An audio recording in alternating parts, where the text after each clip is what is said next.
The summer of 1998 was the last time I stayed at my grandmother's old cabin in northern Maine. I was 25 then, just out of college, with a restless mind and nowhere else to be. The cabin wasn't much. A weathered two-room shack perched beside a narrow lake that froze over most winters. My grandma, Ruth, had passed away the previous autumn, and I inherited the cabin. It was the kind of place you'd pass without a second glance. Peeling green paint, sagging porch, a creaky wooden dock barely hanging on by rusted nails. It smelled of damp wood, pine sap, and the faint scent of oil lamps. I had spent a lot of summers here as a kid. Every summer break, my parents would send me up alone to visit Grandma, who was a tough woman, no nonsense, raised in the hard cold of Maine's forests. The cabin was her sanctuary, and it became mine after she was gone. I wanted to fix it up, but mostly, I wanted to be alone with my memories. The quiet, the stillness, the way the lake reflected the stars at night. All of it was something no city could ever match. I arrived late afternoon in July. The road was a gravel track lined thick with pine trees, shadows long and cool despite the summer heat. The air smelled sweet, almost sharp with the scent of crushed needles underfoot. The sun was dipping, casting a golden glow on the cabin's cracked windows. The first thing I noticed was how still it was. No birds singing, no insects buzzing. Even the wind seemed to have stopped. It was like the forest was holding its breath. I unlocked the door and pushed it open. The cabin smelled exactly the same. A little musty, like old books and wood smoke. Dust motes floated in the shafts of fading sunlight. I set down my bags and went to the window, looking out over the lake. The water was glass smooth, reflecting the sky's changing colors. I started unpacking, laying out some clothes and my grandmother's old oil lamp she always kept on the shelf by the door. The light would come in handy at night. There was no electricity, just the old generator, which I wasn't sure still worked. The only running water was from the well outside, which I had to pump by hand. I made myself a simple meal of canned beans and bread from the small pantry. The kitchen was tiny, with a rusty stove and a chipped sink. As I ate, I felt that creeping sense of solitude settle in. This place was far from the busy noise of my life back in Portland. Out here, everything was quiet except the occasional splash from the lake or the distant call of a loon. After dinner, I grabbed a flashlight and headed outside to the dock. The sky had darkened to a deep blue, stars beginning to prick through. The air was cool and damp now. I sat at the edge of the dock, legs dangling over the water, watching my breath mist in the cool night air. I was alone, truly alone, except for the forest around me. The next day, I planned to explore the woods behind the cabin. I knew my grandmother had a few old trails she used for hunting and gathering. The forest was dense, pine trees thick and towering, with a thick carpet of moss and needles underfoot. The smell of earth and wood was strong. As I walked the trails, I found remnants of old campsites, rusted cans, broken fishing lines, and the faintest traces of smoke from fires long gone. It felt like stepping back in time, a world where things moved slower, where nature ruled without interference. That afternoon, I went down to the lake to fish. I brought an old rod from the cabin and a small tackle box. The water was so clear I could see the shadows of fish darting beneath the surface. I sat patiently on the dock, lines in the water, watching the sun filter through the trees. Suddenly, I heard something, a faint crunch of leaves and twigs behind me. I turned, but the forest was still. Maybe a deer or a raccoon, but the feeling didn't leave me. It was a sense that I wasn't quite as alone as I thought. That night, as I lay in bed on the creaky mattress, the wind picked up outside. The old cabin groaned and creaked, the wooden boards shifting. I listened to the sounds, the flapping of a loose shutter, the scrape of branches brushing the roof. It was normal, but it made me aware of how exposed the cabin really was. Out here, surrounded by wilderness, the old structure was fragile, held together by memories and nails. The second night, something changed. I woke to a noise outside. It was subtle at first, like a soft tapping on the porch. I held my breath, listening hard. Then came the scratch, slow and deliberate, like fingernails dragging over wood. My heart raced, but I told myself it was probably a raccoon or a bird knocking at the door. I grabbed my flashlight and crept to the window, shining the beam over the porch and yard. The light caught nothing but trees and shadows. No animals, no movement. I tried to get back to sleep, but the feeling of being watched didn't go away. Every time I closed my eyes, I thought I saw shapes lurking just beyond the treeline. The following morning, I checked the porch carefully. There were faint scratches on the wood, too deliberate to be random branches or animals. Something had been here, and it wasn't just wildlife. I started to feel uneasy. The isolation that once felt peaceful was now heavy and threatening. During the day, I searched the area near the cabin. I noticed footprints in the soft dirt, large, heavy, and definitely human. They weren't mine. The prints led from the edge of the forest to the cabin and then disappeared near the back door. I felt a cold rush. Someone had been watching the cabin, maybe even came close while I slept. I considered leaving, but I didn't want to abandon the place. My grandmother's cabin had survived storms and years of neglect. I wasn't going to run from some stranger's visit. That afternoon, I spent time boarding up some of the loose windows and reinforcing the door locks with old bolts and nails I found in the shed. The cabin felt safer, but the unease lingered. As dusk fell, I lit the oil lamp and sat by the window, watching the forest grow dark. The shadows seemed to move in strange ways. The wind shifted, and I heard faint voices carried through the trees, though no one was close enough to be heard clearly. I told myself it was just the wind. The third day, I went into town for supplies. The town was a small cluster of buildings with a general store, post office, and a diner.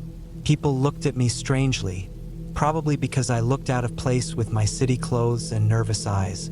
At the store, I bought some extra food, batteries, and a new padlock. The clerk mentioned that the area had a few problems with vandals and thieves who targeted cabins like mine, especially those that were empty or unattended. That explained the scratches and footprints. I drove back with a heavier heart. It wasn't just wildlife or random visitors. Someone was deliberately coming here, maybe waiting for me to leave or trying to scare me off. Back at the cabin, I installed the new padlock and even found an old hunting rifle in the shed. I had no intention of using it, but having it close made me feel a bit safer. That night was the worst. Around midnight, I heard the same scratching noise again. This time it was louder, more frantic. It sounded like someone was trying to pry open the back door. I stayed quiet, heart pounding. I grabbed the rifle and moved slowly toward the kitchen window, careful not to make a sound. Through the window, I saw a shadowy figure crouched by the door, working at the lock with some kind of tool. I couldn't see a face, just a dark silhouette blending into the night. I whispered to myself to stay calm. I turned off the lamp, so the cabin was plunged into darkness except for the moonlight. The figure cursed softly. I heard the faintest swear, then moved away from the door, slipping into the woods without another sound. I waited an hour before moving, the rifle steady in my hands. In the morning, I inspected the door. The padlock was scratched up and bent, but it held. I knew I couldn't stay the whole summer if someone was trying to break in, but I also couldn't leave. Not yet. I spent the next day cutting brush around the cabin, clearing a line of sight to the forest edge, hoping it would give me time to see anyone approaching. The nights were restless. Every noise made me jump, but no one came back. On the fifth day, I packed my things. I knew I needed to leave the cabin to repair some of its defenses, get help from the town, and maybe hire someone to stay with me. I looked around the place one last time. The cabin stood quiet and worn, a relic of my grandmother's life. It held memories and peace, but also the weight of solitude and the harshness of the wild. As I locked the door, I noticed something carved into the wooden frame near the back door. Not there before. It was rough, maybe a symbol or letters, scratched deep into the wood. I ran my hand over it. It was a warning, a mark left by whoever had been here. A reminder that the wilderness was not just trees and water. It was people too, with their own secrets and dangers. Driving away, I felt sadness but also relief. I would come back someday better prepared. The cabin was more than a building. It was a story. My story now tied to the land, the lake, and the quiet forest. The summer at my grandmother's old cabin was supposed to be peaceful. Instead, it taught me about isolation, the unseen threats lurking in quiet places, and the strength it takes to face the unknown alone.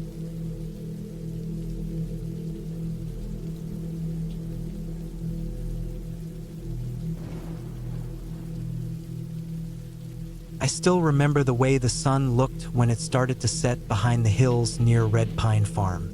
It was late September, 1982. I was 28 years old then, and I had been living in the city most of my life. But after my uncle died, I inherited his old farm cabin, about 30 miles outside a small town called Cedar Creek in northern Minnesota. The place was more than just a farm. It was a piece of family history. And that fall, I decided to take a break from city life and spend some time out there alone. Just me, the cabin, and the farm fields that stretched for miles. The cabin was a simple wooden structure, weathered by years of harsh winters and storms.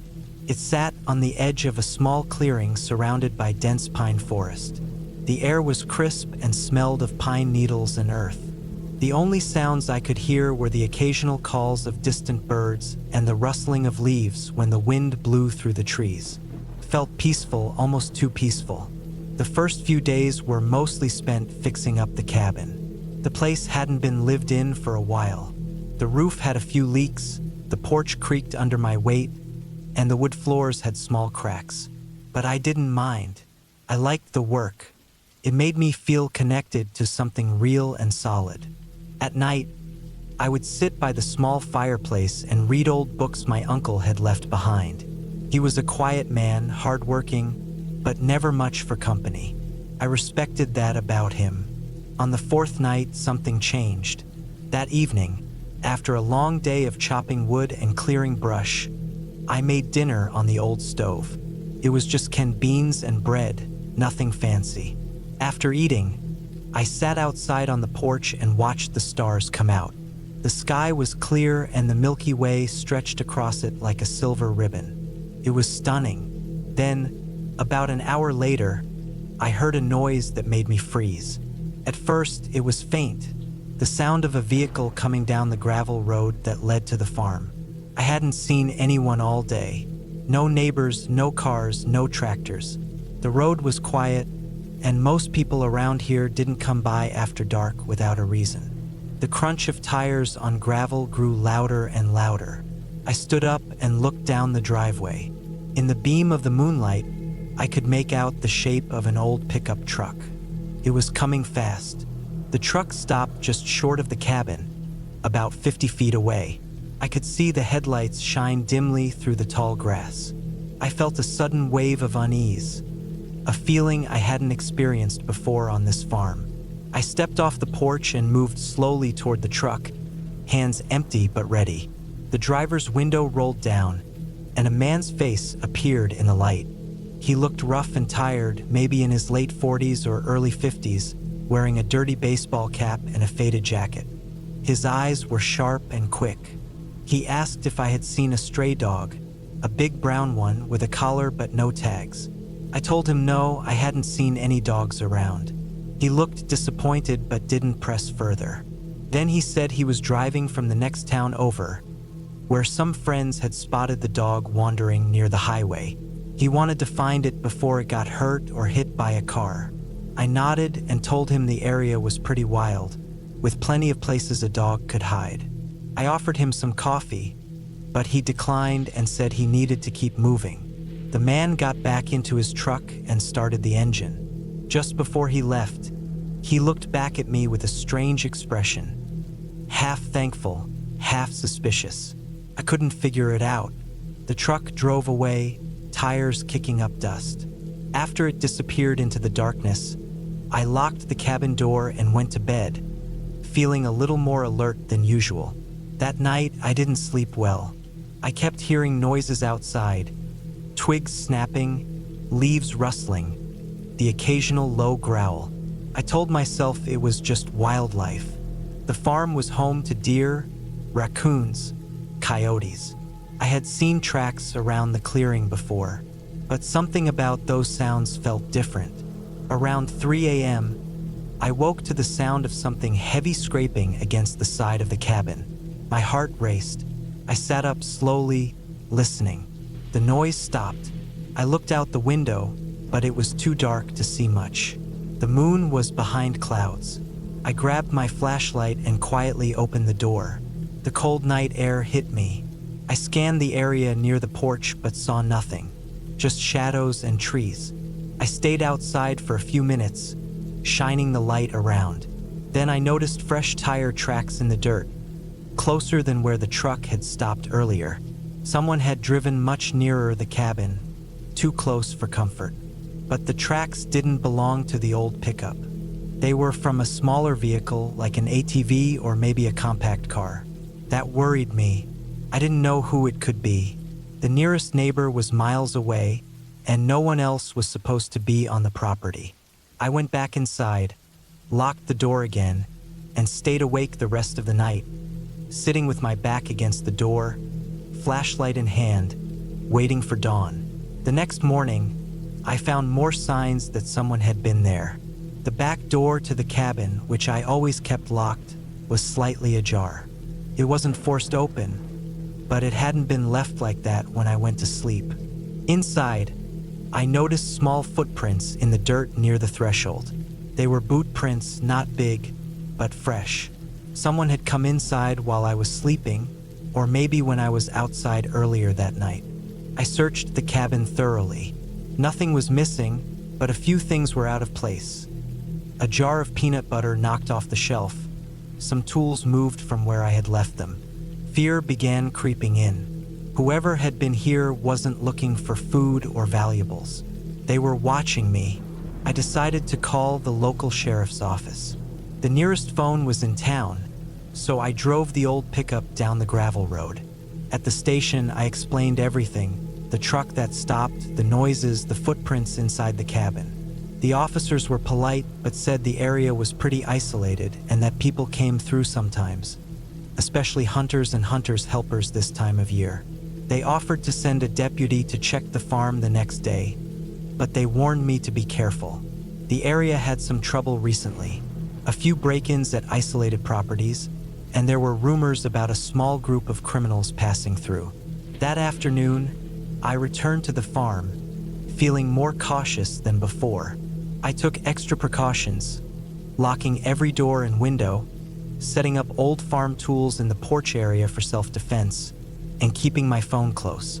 Still, that night, the sounds returned. Twigs snapping, soft footsteps near the woods, and the distant howl of a coyote.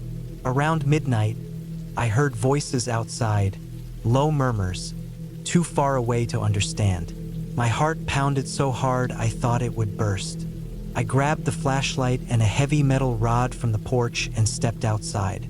The night was thick with fog, and the moon was hidden again. I scanned the tree line but saw nothing. The voices stopped abruptly. I felt trapped between the silence and the darkness. Over the next few days, I noticed more signs of someone lingering nearby. Broken branches where someone had pushed through bushes, disturbed patches of earth, and again, fresh tire marks on the road. One afternoon, while exploring the barn, I found discarded cans and wrappers. Someone had been using the barn as a hideout. I began to realize that whoever had been coming to the farm wasn't just lost or looking for a stray dog. They were hiding out, maybe watching me, waiting. The farm felt less like a place of peace and more like a trap. On the 7th night, everything came to a head. That evening, I was sitting by the fire, trying to keep warm. The wind was stronger, and the trees groaned. Suddenly, I heard a loud crash. The back door had been kicked in. My heart leapt into my throat. I grabbed the rod and ran to the back of the cabin. Inside, the place was dark except for the firelight. I could hear movement, heavy footsteps. I stayed silent and moved slowly toward the kitchen. Out of the shadows, a man appeared. He was rough-looking, dirty, and armed with a knife. His eyes were wild. He lunged at me. I swung the rod as hard as I could and hit him in the arm. He dropped the knife with a curse. We struggled, and I managed to push him outside. He ran into the woods. I locked the doors and called the sheriff again. The deputy came quickly, and with his help, we searched the area. We found evidence of a small group living in the woods nearby. They had been breaking into farms and cabins to survive, stealing food and supplies. The man who attacked me was part of that group. The sheriff advised me to leave the farm until they could catch the rest. I packed my things the next morning. As I drove away, I looked back at the cabin. The peaceful farm I had dreamed of was gone, replaced by fear and uncertainty. But I was alive, and I knew that sometimes the scariest things don't come from stories or ghosts, but from real people and real danger. That was my last night at Red Pine Farm.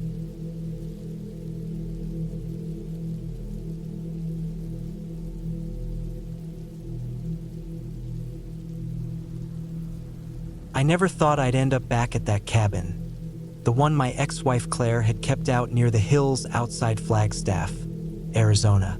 It was the spring of 2022, about 2 years after we'd split and nearly 6 months since she passed.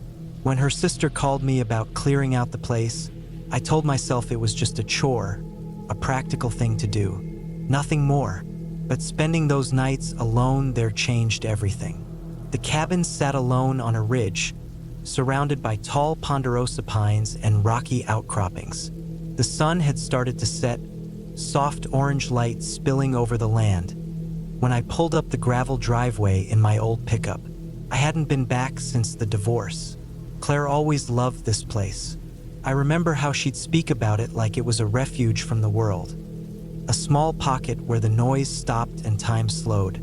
The first thing I noticed was how quiet it was out here. Not the peaceful kind of quiet, but the kind that feels heavy, like something is waiting to be noticed but hasn't shown itself yet. The wind whispered through the branches, but no birds sang. Even the usual crackle of small animals in the underbrush was missing. I grabbed the duffel bag from the back seat, took a deep breath, and locked the truck behind me. The cabin looked just like I remembered. Weathered cedar siding, a steep metal roof, a porch with a broken rocking chair that Claire never got around to fixing.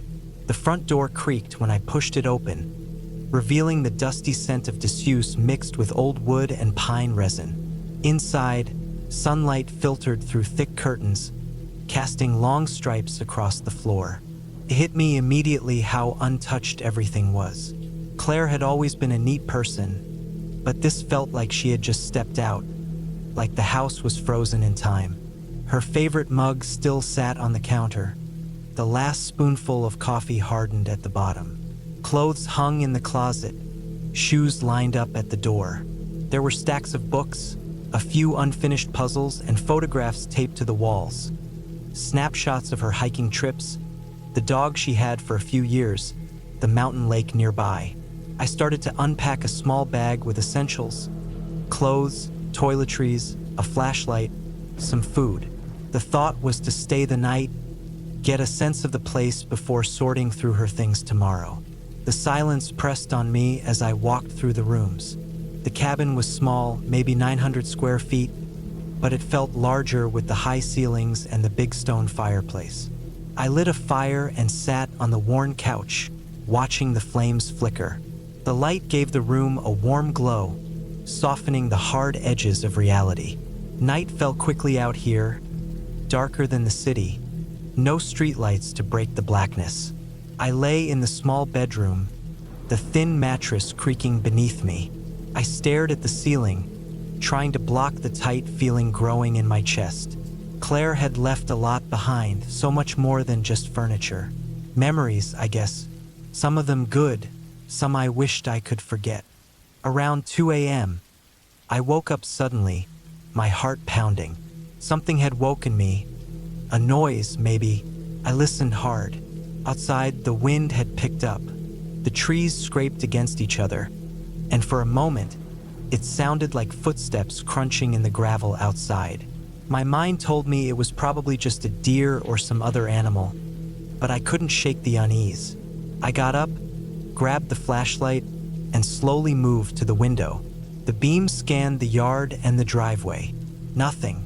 No cars, no people, no animals. Just the shadows of trees swaying in the wind. I told myself to go back to bed, but the sense of being watched wouldn't leave. I locked the door and double-checked the windows before lying down again. Sleep came only after a long time, uneasy and shallow. The next morning was overcast, with gray clouds dragging low across the sky. I went outside and started poking around the yard, moving boxes and bags that Claire's sister had packed up. It was strange to be here, handling her things, touching the life she'd built after we separated. Part of me wanted to stay longer to understand her better, but another part wanted to leave and never look back.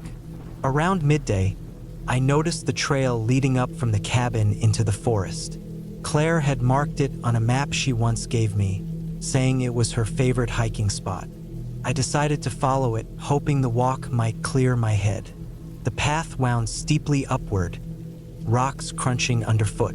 The air was cool, tinged with the scent of pine needles and damp earth.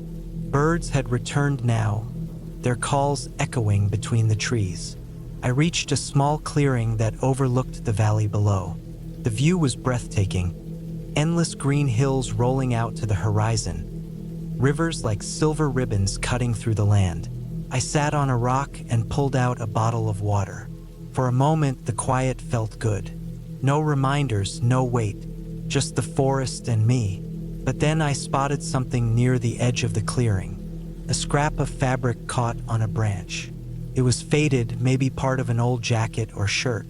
I reached out and took it.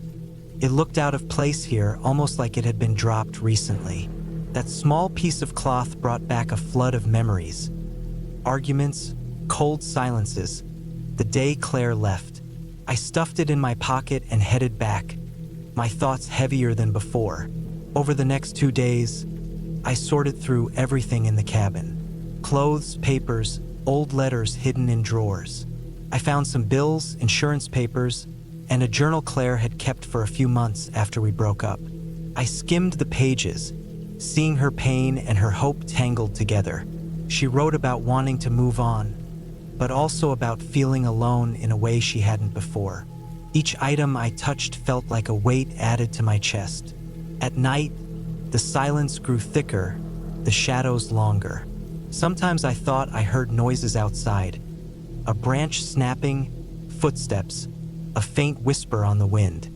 But every time I checked, there was nothing, just the trees and the dark. On the third night, the power went out. The cabin had no electricity except from a small solar panel on the roof, and the cloudy sky had drained what little charge it held. I was left with only the fire and my flashlight. As the night deepened, the cabin felt smaller, tighter. Every creak and groan of the wood made me jump. I paced the floor, running my hands over the furniture, trying to reassure myself that I was alone. But then the front door rattled. It was subtle, like the wind catching it just right, but it rattled. I froze, heart hammering. The lock was still on the inside, but the door moved. I went to check it, flashlight shaking in my hand. Outside, the porch was empty, leaves swirling in the cold night air. I closed and locked it again, triple-checked the windows, and settled back near the fire, trying to convince myself it was nothing. The next morning, I found muddy footprints leading away from the porch into the trees.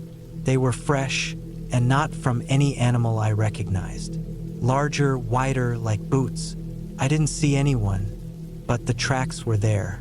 I debated calling the sheriff, but this place was so remote, the response would take hours. Besides, I wasn't sure what I wanted from them. The thought of a stranger wandering around the property felt wrong, but part of me also felt connected to that fear, the reality of being alone with no one to turn to. That day, I decided to hike deeper into the forest, hoping to find where the tracks led. The underbrush grew thick and the path less defined.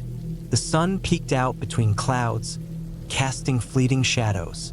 After about an hour, I came across a small campsite. Nothing fancy, just a fire pit with some half-burned logs, a couple of cans, and a torn backpack. Someone had been here recently, but they were gone now. The feeling of being watched came back stronger. I didn't like it. I took a picture of the campsite with my phone and headed back quickly, making sure to avoid the main trail. Back at the cabin, I locked everything up tight and tried to stay calm. I kept my phone close, although the signal was weak and spotty. The rest of the afternoon was spent packing the last of Claire's things. That night, I didn't sleep. I sat by the fire with a loaded rifle Claire had kept in the corner. The wind howled outside, and every little sound made me jump. At one point, I thought I heard voices, low, distant, carried on the wind. But the forest was empty when I looked. The next morning, I packed my bags, locked up the cabin, and left. The dirt road stretched ahead, quiet and empty. I glanced back once, seeing the small house swallowed by the trees. Driving away, I felt a strange mix of relief and sadness. The cabin wasn't just a building. It held the last pieces of a life Claire and I once shared. It held memories I wasn't ready to face. But I knew I had to move on. This place, this quiet, this silence, wasn't for me anymore. Whatever had been lurking in those woods, whether it was an animal or a person, or just the ghosts of the past, I didn't want to stay and find out. As I merged onto the highway, the sun finally broke through the clouds, casting light over the hills. It was the first time I felt free again, driving away from that cabin and everything it held. A place frozen in time, full of memories and quiet dangers, left behind in the dust and trees.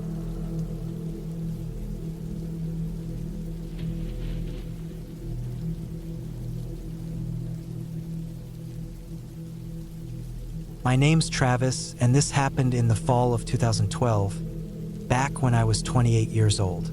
I had just gone through a bad stretch. My dad had passed away that spring from a heart attack, and I'd lost my job at a roofing company 2 months later.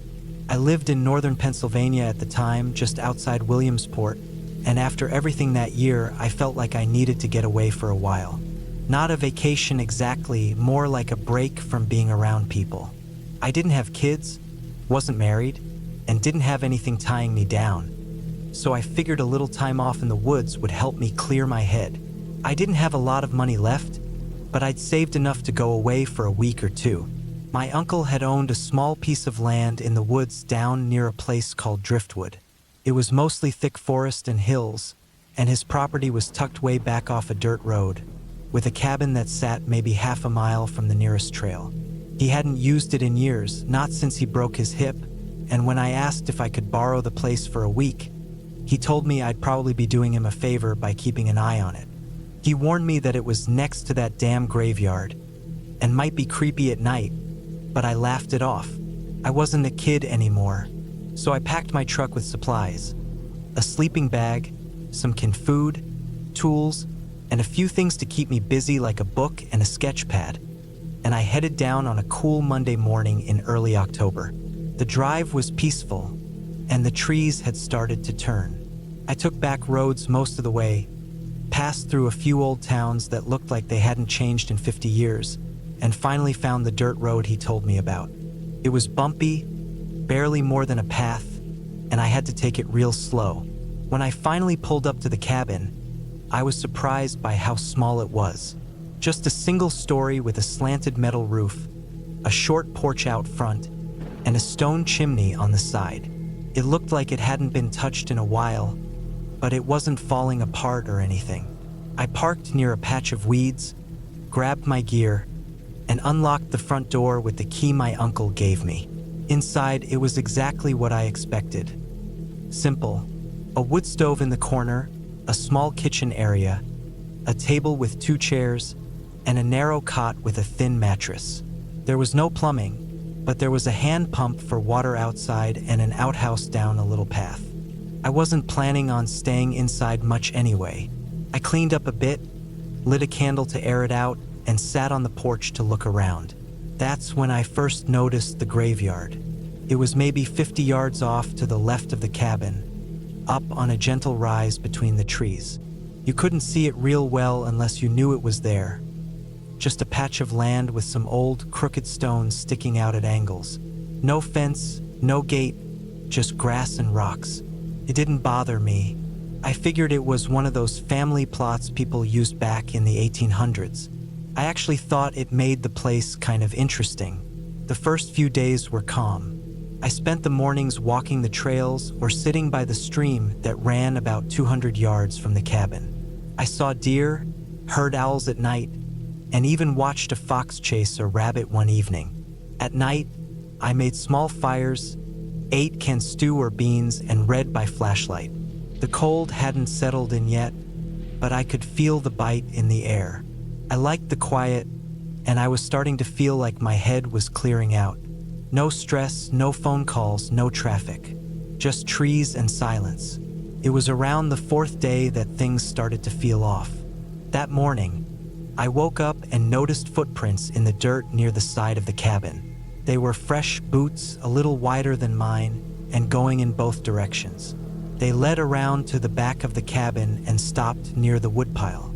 I looked around and didn't see anyone. Didn't hear anything either. Just birds and wind.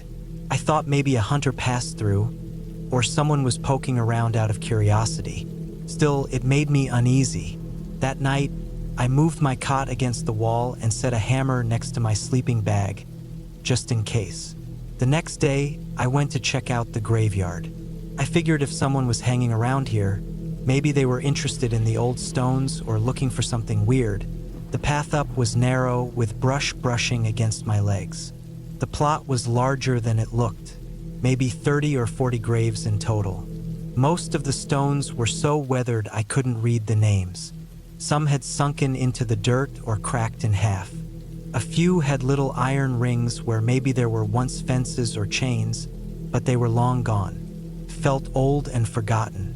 But what stood out the most was a newer looking stone near the back. It wasn't new exactly, just less damaged. The name carved into it was Stanley Rayborn, 1984 to 2004. I stared at it for a long time. He would have been 20, way younger than the others. It made me pause. Why would someone that recent be buried out here in a patch of graves from the 1800s? I didn't think too hard about it. People do strange things, and maybe someone buried him here for family reasons. I left the graveyard and went back to the cabin, but that name stayed in my head. That night, I woke up around 2 a.m. to the sound of branches snapping outside. I sat up and stayed quiet, heart thumping. It wasn't an animal. The pattern was too slow, like footsteps. I kept my flashlight off and looked through the window. It was dark, but I could just barely make out a shape moving between the trees. Tall, walking slowly. Whoever it was, they weren't using a light. I didn't sleep the rest of that night. The next morning, I went around the cabin and looked for signs. More boot prints. Same tread as before. They were clearer this time, and they led back up the hill toward the graveyard. Something about that made my stomach knot up. I spent most of that day debating whether to leave or not. I still had food, I wasn't in danger, not exactly, and part of me wanted to stay just to prove to myself I wasn't scared. I'd always considered myself grounded. I didn't believe in ghosts or legends, but someone was walking around out here at night, and they weren't camping nearby. I would have seen or heard a tent. On the 6th day, something happened that made up my mind. It was mid-afternoon, and I was sitting on the porch, reading. The air was still, no wind, no birds chirping, just the kind of quiet that starts to feel heavy. I looked up toward the graveyard and saw something that didn't make sense. A stone was tipped over, the one that had Stanley Rayborn's name on it. I know for a fact it was upright 2 days ago. I'd looked right at it. Now it was flat, like someone had knocked it over on purpose. I walked up there again, heart beating fast. The dirt around it was disturbed, not fresh dug, but like someone had been kneeling or crouching. I stared at the stone, then at the woods behind it, wondering if someone was watching me from the trees. That night, I didn't sleep. I sat by the window with the hammer in my hand, listening for any sound. Around 3 a.m., I heard what sounded like a shovel. I don't mean that as a figure of speech. I mean, I heard the scrape of a shovel hitting dirt. Rhythmic, careful. I stood up and crept to the window. It was coming from the direction of the graveyard. I wanted to believe I was imagining it, but I wasn't. I turned off the flashlight and cracked the window open. The sound was faint but real. Scrape, scrape, scrape. I didn't go out there. I wanted to. I had the hammer, I had a strong flashlight, but something about the situation felt wrong. Like I wasn't supposed to interrupt it. I waited for it to stop. Took over an hour. In the morning, I went up the hill again. There was a fresh hole in front of Stanley Rayborn's grave. Not a full grave dug out, but someone had started. Couple feet deep. And the worst part, beside it, a small red cloth bag, tied shut with a black cord. I didn't open it. I didn't want to touch it at all. I turned and walked back to the cabin, got my gear, and packed my truck. I didn't wait for nightfall. I didn't care if I looked like a coward. Whatever was going on here, it was serious. Someone was digging up graves, not as a prank, not for fun, but with a purpose. As I was driving out, bumping over that dirt road, I glanced in the rearview mirror. At the edge of the woods near the graveyard, a man stood watching, tall, dressed in black. No movement, no reaction, just standing there. I didn't stop. I drove straight home, all the way back to Williamsport. I didn't tell anyone for a while. Not because I thought they wouldn't believe me, but because I didn't know how to explain it without sounding like I'd gone off the rails. A few months later, I called my uncle and asked him about the property. I didn't tell him everything, but I asked if he knew about any young guy buried out there. He paused, then said he thought someone had buried their son up there without permission. Some local family that didn't trust funeral homes, he said. Years ago, the father died after that. The kid, I don't remember his name. That was it. I never went back. My uncle offered once or twice to let me use the place again, but I always had an excuse ready. I know I wasn't in any danger, not directly, but I think about that sound at night, the shovel, the disturbed grave, that cloth bag. Someone was doing something up there, something they didn't want anyone to see.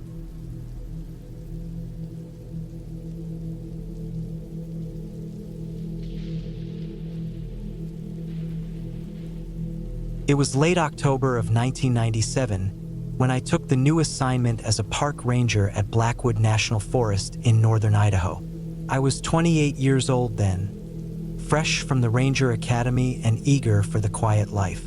The forest was dense, thick with towering pine trees that brushed the sky and covered the ground with a deep layer of needles and moss. I had spent most of my life in the city, so the idea of living alone in a small cabin for months felt like a challenge and a relief at the same time. The cabin was about 20 miles from the Maine ranger station, tucked deep into the woods, accessible only by a narrow dirt road that twisted through the forest.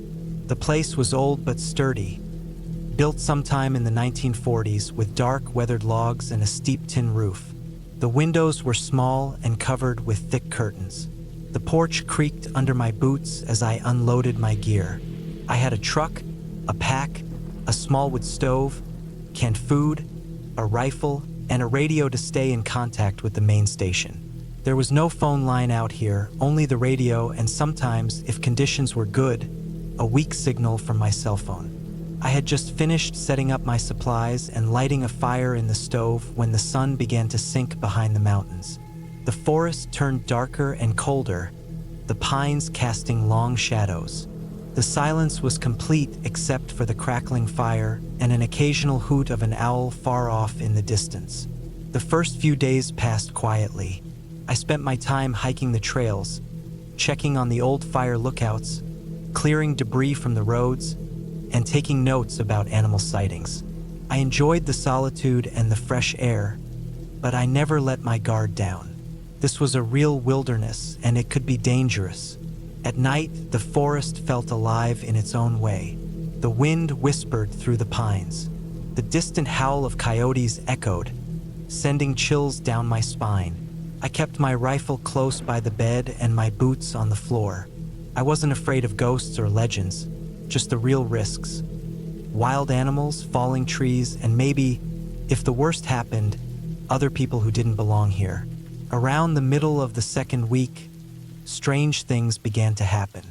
At first, they were small and easy to dismiss. I would find my firewood neatly stacked outside the door, even though I hadn't put it there. Once, I heard footsteps crunching on the gravel outside the cabin when I was certain I was alone. When I looked out through the curtain, no one was there. I chalked it up to animals or my imagination. The forest was full of deer, raccoons, and occasionally a bear wandering near the cabin looking for food. I kept the windows locked at night. One evening, about 10 days into my shift, I noticed the food supplies inside the cabin had been disturbed. A can of beans was left open on the counter, and a few crumbs of bread were scattered on the floor. The cabin was locked tight, no sign of forced entry. The radio crackled faintly, and I tried calling the main station. No reply. That night, I stayed awake longer than usual. I sat by the stove with my rifle across my lap, listening. The wind picked up, making the trees sway and groan. Then I heard it, a slow, deliberate knocking on the cabin door. My heart jumped. I stayed silent, holding my breath. The knocking came again, slow and heavy. I didn't open the door. The next morning, I explored around the cabin perimeter. There were faint footprints in the damp earth, human footprints size 8 or 9, leading into the woods but none returning. I took pictures with my camera and noted the tracks in my logbook. I told myself someone had been hiking the trail and maybe had gotten lost or was curious about the cabin. But I felt uneasy. The footprints didn't look fresh.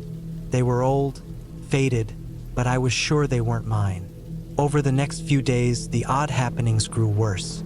At night, I would hear whispers carried on the wind. Indistinct words I couldn't make out. Sometimes the porch light would flicker, even though it was powered by the cabin's solar panels, which I had checked twice. I was running low on food and firewood, so I decided to hike back to the ranger station to resupply. It was early morning when I locked the cabin, radioed the main station, and set off down the dirt road. The trail was quiet and peaceful in the daylight. I thought about how easy it was to forget the darkness when the sun was out.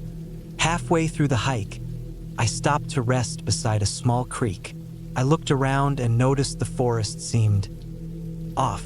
The trees were too still. The birds were silent. It was an unnatural quiet, like the forest itself was holding its breath. When I got to the ranger station, I was relieved to see other people again. I told them about the strange noises and the footprints near the cabin. They listened carefully but didn't seem too worried. One older ranger told me it was probably hunters or campers passing through, or maybe kids playing pranks. They said the forest could play tricks on the mind when you're alone too long. They gave me some extra food, and I borrowed a stronger radio to take back to the cabin. The hike back was slower, my mind racing with every sound and shadow. As the sun dipped behind the mountains, I arrived at the cabin. The porch was empty this time, but the door was unlocked. I always locked it. That unsettled me deeply. Inside, the cabin was cold and smelled faintly of smoke and something else, something faintly sour. My firewood was scattered on the floor again, and a few small twigs had been placed in a rough circle near the fireplace. I cleaned up and checked every window and lock again, making sure everything was secure. The radio was working, but when I tried to reach the station, all I got was static. That night was the hardest. I sat close to the stove, the rifle across my lap. The wind was howling outside, shaking the cabin. Suddenly, I heard the porch door creak open. I froze, eyes wide, heart pounding. No footsteps followed, just silence. The cabin felt like a trap. I shined my flashlight around. Nothing. The door was open a crack. I grabbed the door and slammed it shut, locking it tight. I stayed awake until dawn, watching every shadow, hearing every sound. In the days that followed, I began noticing subtle signs that someone else was nearby. Food would be moved. Personal items would be rearranged. The dirt road leading to the cabin looked recently disturbed by tire tracks. But my truck was the only vehicle I had seen in weeks. The radio remained mostly silent, except for a faint voice I sometimes caught, but I couldn't understand the words. I felt trapped and vulnerable. I started leaving the door unlocked at night, hoping whoever was there would reveal themselves. But they never did. On the 14th night, the weather turned foul. A storm swept through the forest, bringing heavy rain and strong winds. The trees bent under the pressure, branches snapping like twigs. The cabin shook, the windows rattling. I decided to go outside and secure the porch light and check the satellite dish for the radio's power. As I stepped out into the cold rain, I saw a figure standing near the tree line, watching the cabin. The figure didn't move, didn't run. I stood frozen, heart racing. I raised my flashlight and aimed my rifle. The figure stepped forward into the beam of light. A man, wearing a dark jacket, muddy boots, and a baseball cap pulled low over his eyes. He didn't speak. He didn't raise his hands. He just stared. I called out to him through the storm, telling him to leave. He didn't react. I backed inside quickly, locking the door. The storm raged through the night, and I kept watch. The next morning, I found footprints around the cabin, some fresh, some old. Near the back door, someone had scratched a word into the dirt. Asterisk, leave. Asterisk, I realized then that I wasn't dealing with the forest or animals or weather. I was dealing with a person who wanted me gone. I contacted the Maine station by radio and reported everything. They sent another ranger to come with me, and we left the cabin that day. The other ranger said the man was probably a squatter or someone living off the grid, but they never found him. I never returned to that cabin. The forest stayed silent after that, but I never forgot the feeling of being watched, of not being alone in the wild. I learned that sometimes the scariest things are not ghosts or monsters, but real people hiding in the shadows, waiting.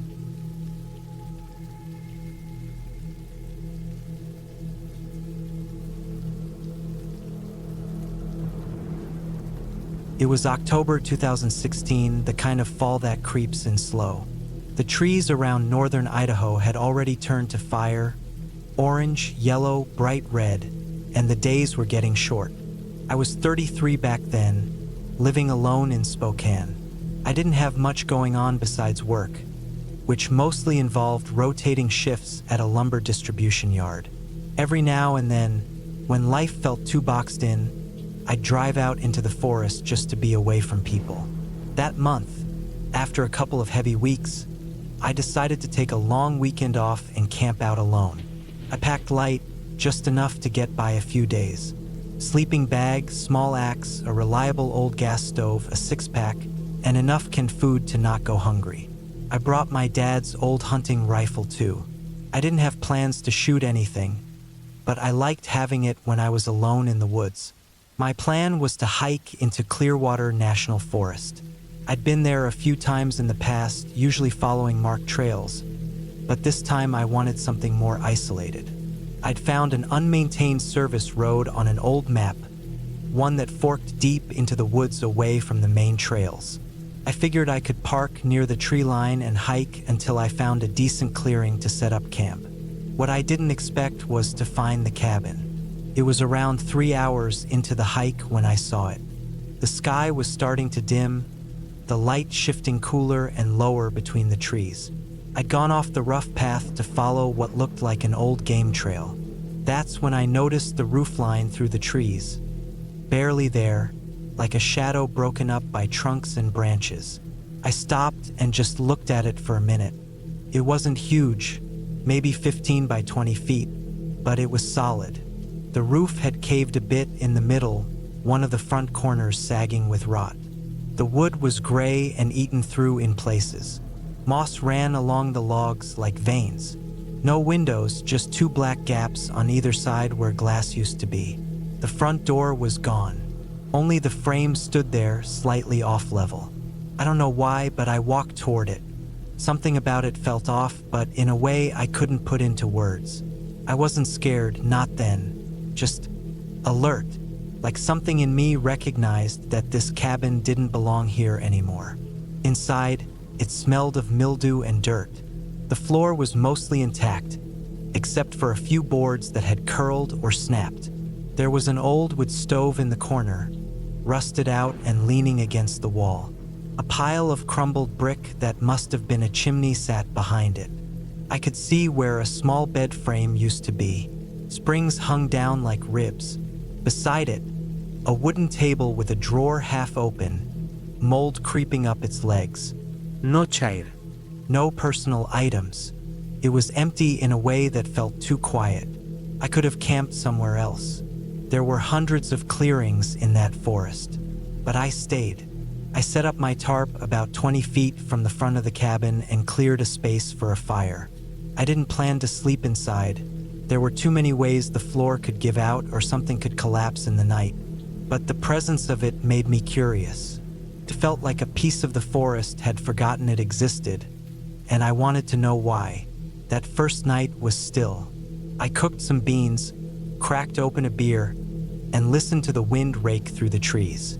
Around midnight, I woke up once to pee and thought I heard something moving through the brush.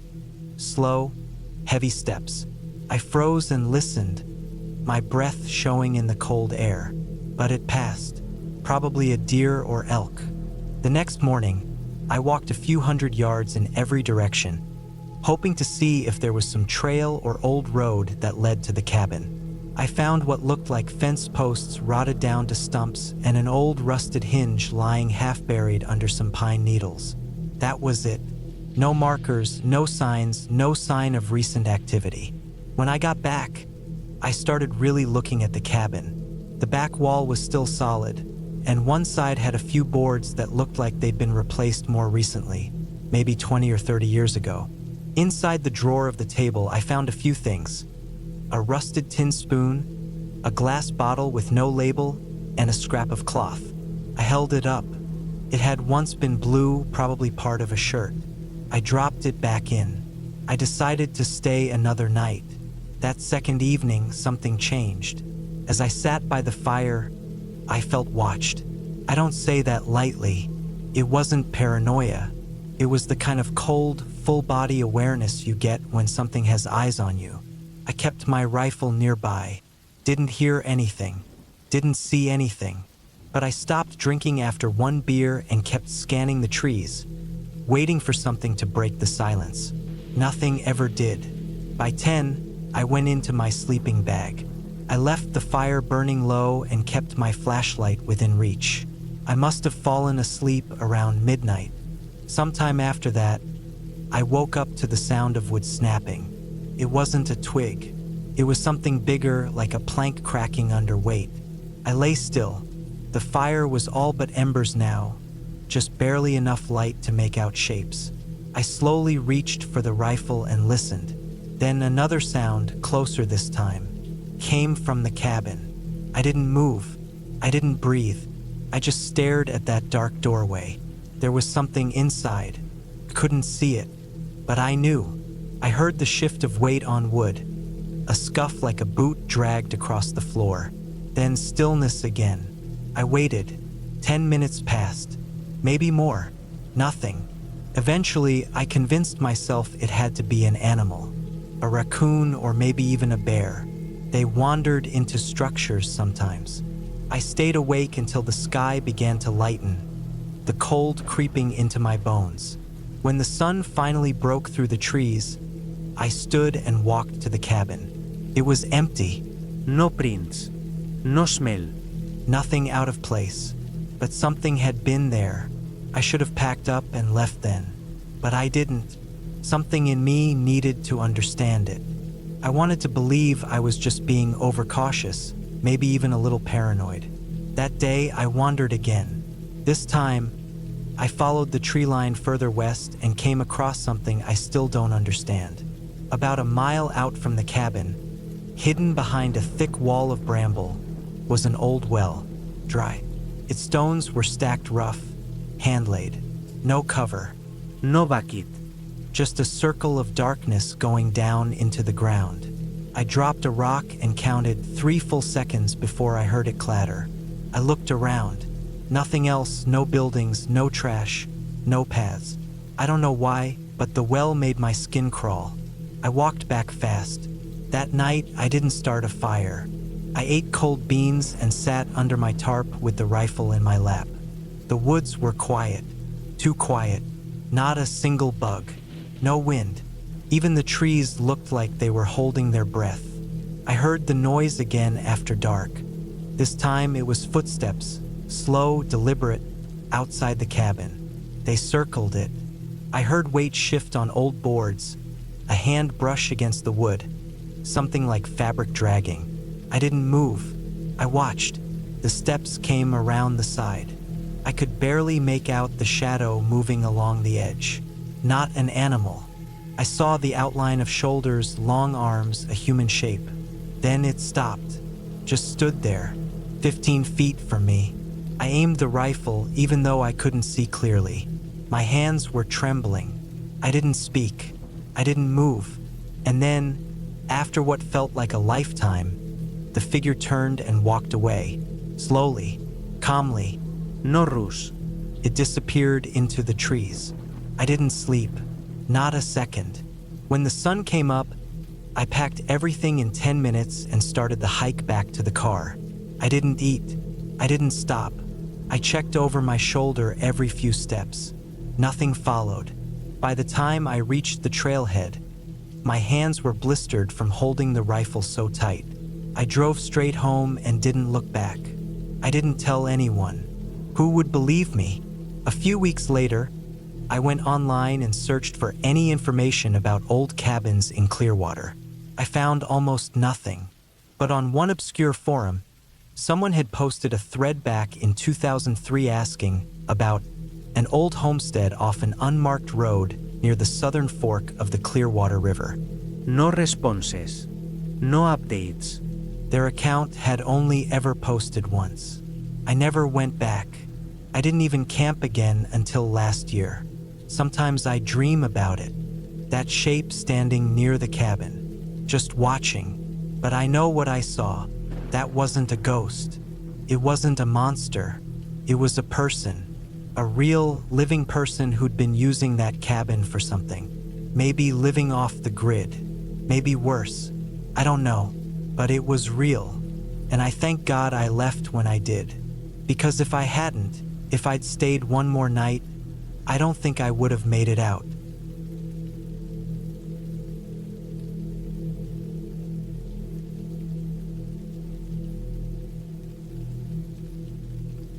It was the fall of 1997, just after the first cold winds started to bite at the edges of the Missouri Ozarks. The leaves were a patchwork of rusty reds, burnt oranges, and fading yellows, clinging to the skeletal arms of old oaks and maples. I was 28 years old, a city man who'd spent his life behind office desks in St. Louis. But hunting had been my father's passion, and I had inherited that stubborn itch to track and trap. This year, I decided to take a week off to go to my father's old hunting cabin near Willow Creek, a place I hadn't visited since he died 2 years earlier. The cabin sat in a rough patch of forest, miles from the nearest road, miles from any kind of help. I packed my old truck early on a damp Thursday morning. My backpack was heavy with essentials: a couple of rifles, ammo, a good hunting knife, food for the week, and a thick sleeping bag. The weather report had promised a clear week, cool but dry, perfect for deer hunting. I'd spent weeks planning this trip, checking my gear, refreshing my shooting skills at the range, and studying the local animal trails on a faded map I found in my dad's things. The drive was long, winding through narrow roads bordered by dense trees that brushed against the windows. I thought about the last time I was here, when Dad and I had come for a weekend, laughing over fire and swapping stories about the best shots we'd made. Now only the silence filled the cabin. When I finally turned off the main road onto a gravel trail, the truck rattled and jounced over rocks and roots. The trees grew thicker, taller, as if blocking out the sun. After 20 more minutes, I reached the clearing where the cabin stood, low and weathered, built of rough pine logs that had turned dark with age. The roof sagged slightly, and the windows were clouded with dirt and grime. The air smelled of damp wood, moss, and pine needles. I unloaded my gear, carrying everything inside. The cabin was small, just a single room with a stone fireplace on one wall, a rickety wooden table, a couple of folding chairs, and a narrow bed pushed into the corner. Dust covered every surface, and a few spider webs hung in the corners. My dad had left the place in good shape, but the years without care had taken their toll. I opened a dusty old box in the corner and found some dry firewood, enough to get a fire going. I started cleaning up, brushing away dirt from the floor and windows, stacking firewood near the hearth. The sun was dipping low when I finally lit the fire.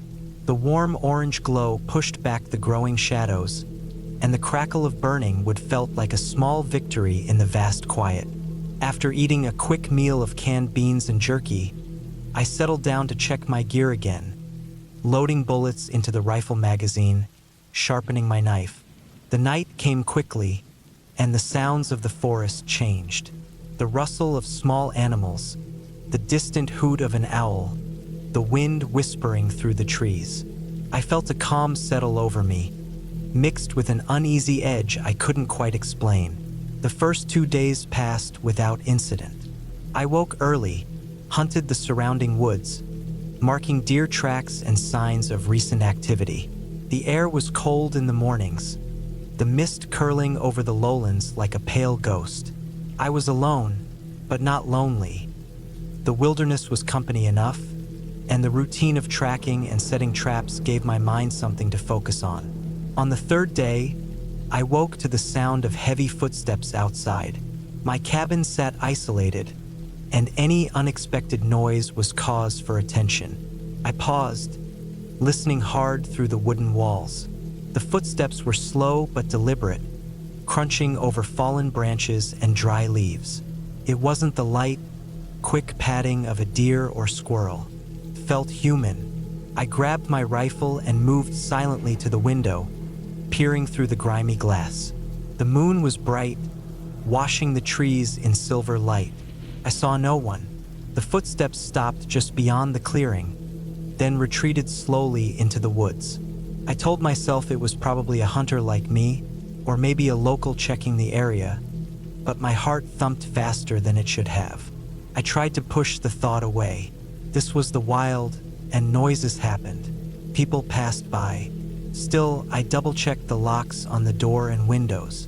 The next morning, I found something odd.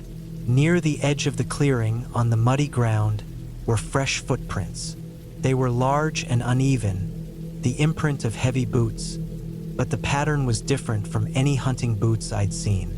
The tracks headed into the forest but came back again in a loop, as if someone was watching the cabin closely. I followed the tracks a little way, careful not to make too much noise. They led through thick underbrush to a small ridge where you could see the clearing from a higher angle.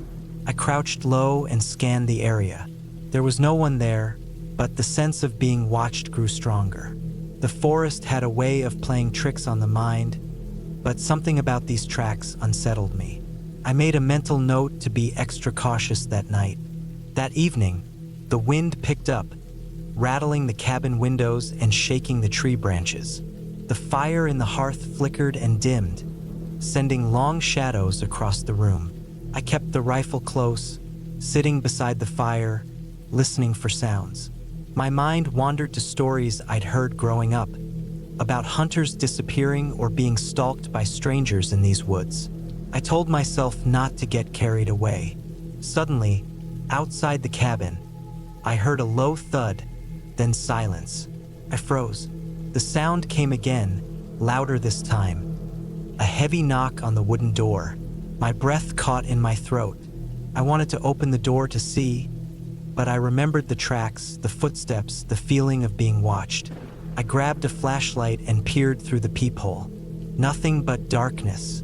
I decided to stay put, locking the door and sitting back by the fire. Minutes passed like hours. The knocking never came again, but the unease didn't fade.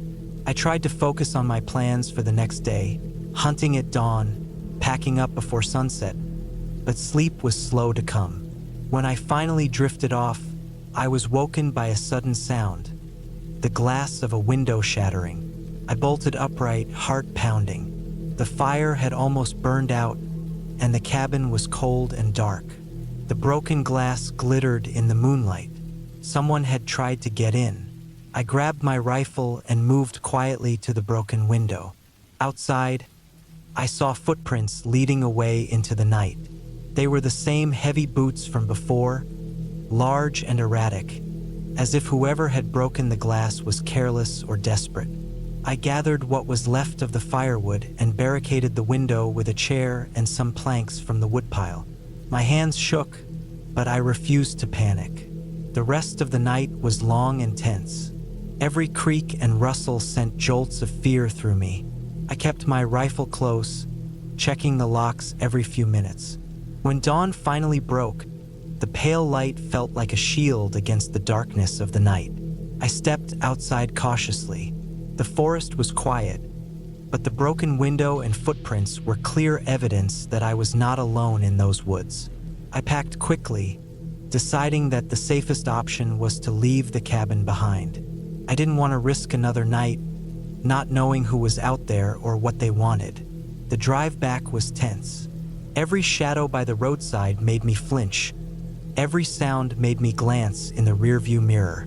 I didn't stop until I was back in the city, the noise and lights strangely comforting. That week taught me that the wilderness holds more than just animals. It holds people too, some harmless, some dangerous. My hunting trip wasn't just about tracking deer or reconnecting with my father's memory. It became a reminder of how alone you can be in the wild and how careful you need to be. I never went back to that cabin again. The memories of those footsteps, that broken window, and the knocking on the door stayed with me.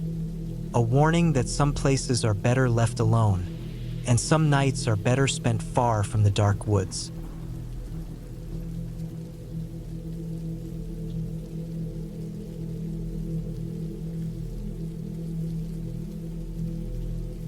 I was 33 when I decided to take a solo trip up into the White River National Forest, just outside of Eagle, Colorado. It was September of 2019. The nights were starting to cool down fast, and the trees had just started to change color. I'd been through a rough year, laid off in February. My relationship ended in April, and I'd been working part-time at a lumber yard just to stay afloat. I needed a break from everything. My dad had a hunting cabin that nobody in the family used anymore. It was a tiny A-frame about 12 miles off the main road, accessible only by a dirt trail that barely showed up on most maps. The place was built in the 80s by my grandfather, used mostly during elk season. It had a wood stove, some old bunks, no plumbing, and a hand-cranked water pump about 40 yards out back. My dad stopped using it after a bad snowstorm wrecked the roof years ago, but I'd patched that up myself the summer before, thinking I'd make use of it eventually. So, I loaded up my truck with supplies: non-perishable food, extra gas, bottled water, a cot, 2 sleeping bags, and enough firewood to last me 2 weeks if I needed it. I brought a Ruger .22 rifle more for peace of mind than anything else, plus a heavy-duty flashlight, and my old German Shepherd, Hank. He was 10 at the time, slower than he used to be, but still alert. The drive from Denver took about 4 hours. By the time I hit the turnoff onto the forest trail, it was already getting dark. The road was rougher than I remembered. Branches scratched at the sides of the truck, and a few times I had to stop and move rocks or limbs out of the way. Hank stood up in the passenger seat the last mile or so, staring out into the trees like he recognized something. When I pulled up to the cabin, it was quiet. No wind, no bugs, just the soft ticking of the cooling engine. I unloaded in silence, set up the cot near the wood stove, and lit one of the propane lanterns hanging from a beam. Dust floated through the air like it had been waiting for me. The place smelled of mold, pine, and old smoke. That first night passed quietly. I made a simple meal, beans and rice heated over a small propane stove, and read by lantern light until I got tired. The woods outside were still. Hank slept curled up at my feet, ears twitching from time to time. I'd expected to hear coyotes or owls, but it was just quiet. The next morning, I woke up to frost on the windows and a dull ache in my shoulders from the cot. I made coffee, let Hank out to sniff around, and sat on the small front steps watching the sun creep down the mountains. Everything looked the way I remembered. The trees, the narrow clearing around the cabin, the slope down toward the dry creek bed to the east. I felt okay. By the third day, things started to feel off. It was small at first. I'd gone hiking a few miles out with Hank, hoping to maybe scout some game or just stretch my legs.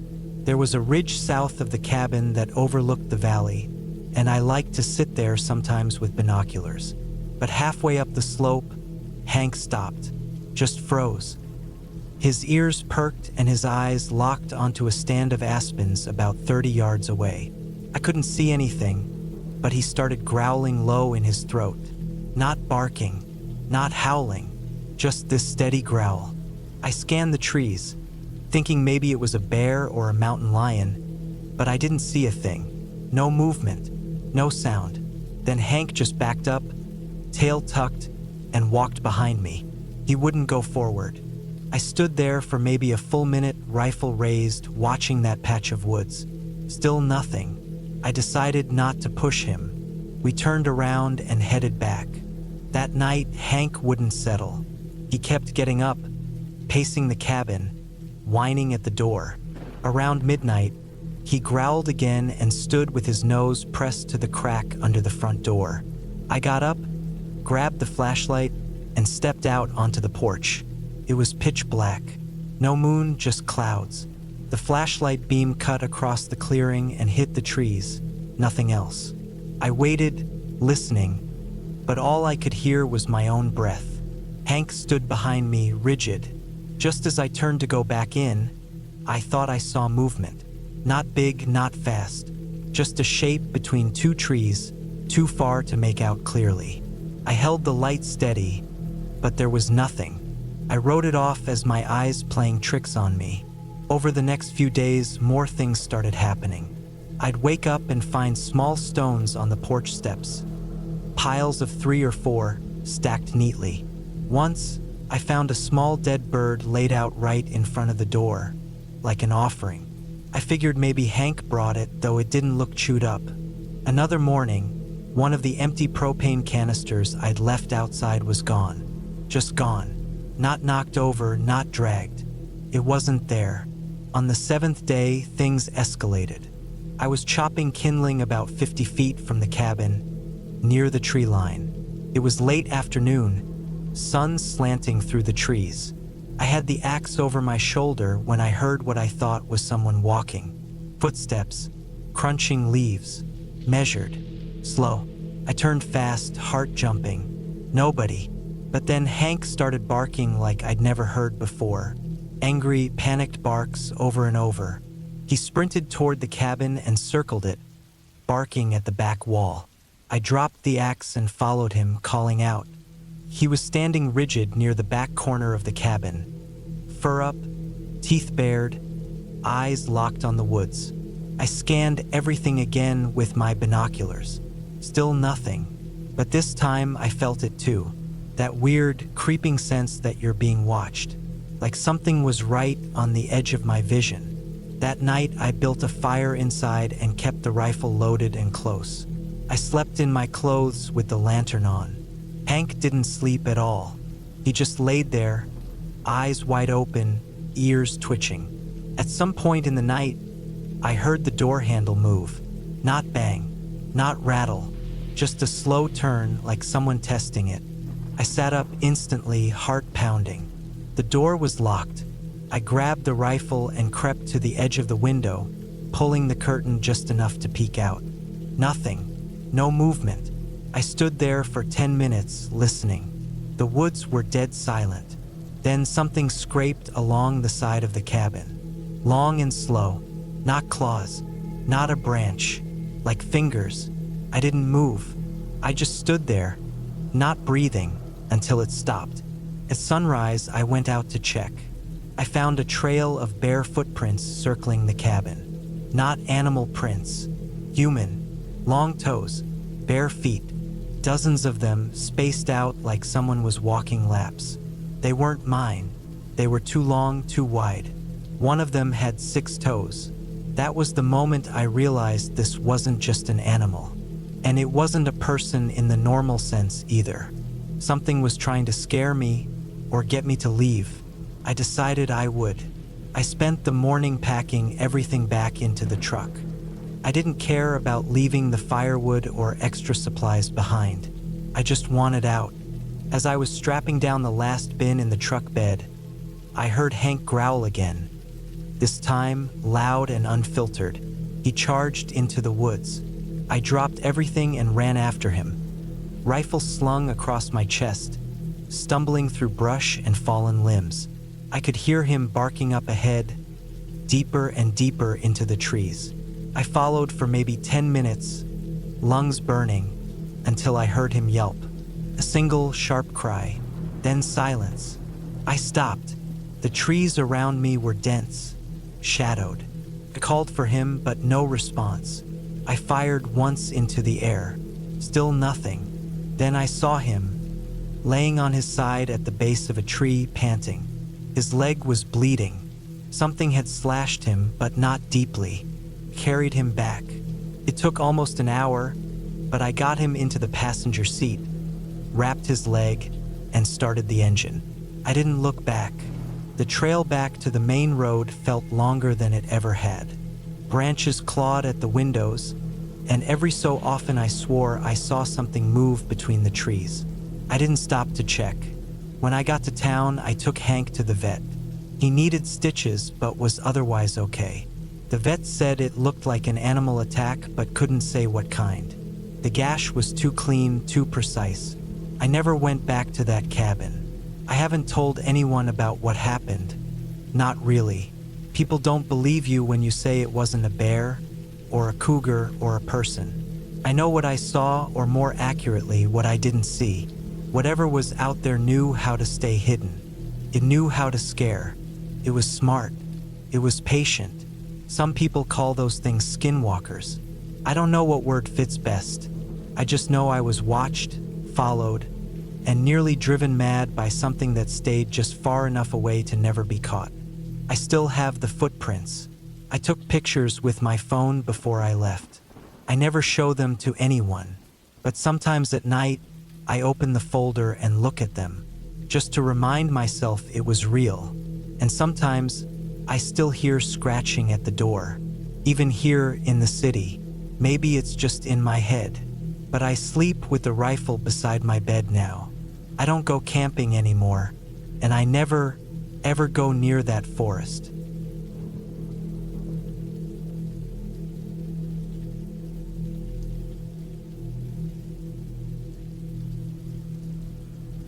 It was the summer of 2017 when I took a break from my life in San Diego and drove north toward Oregon. I had just turned 31. My job in IT had gotten so routine that I could almost sleep through the workday.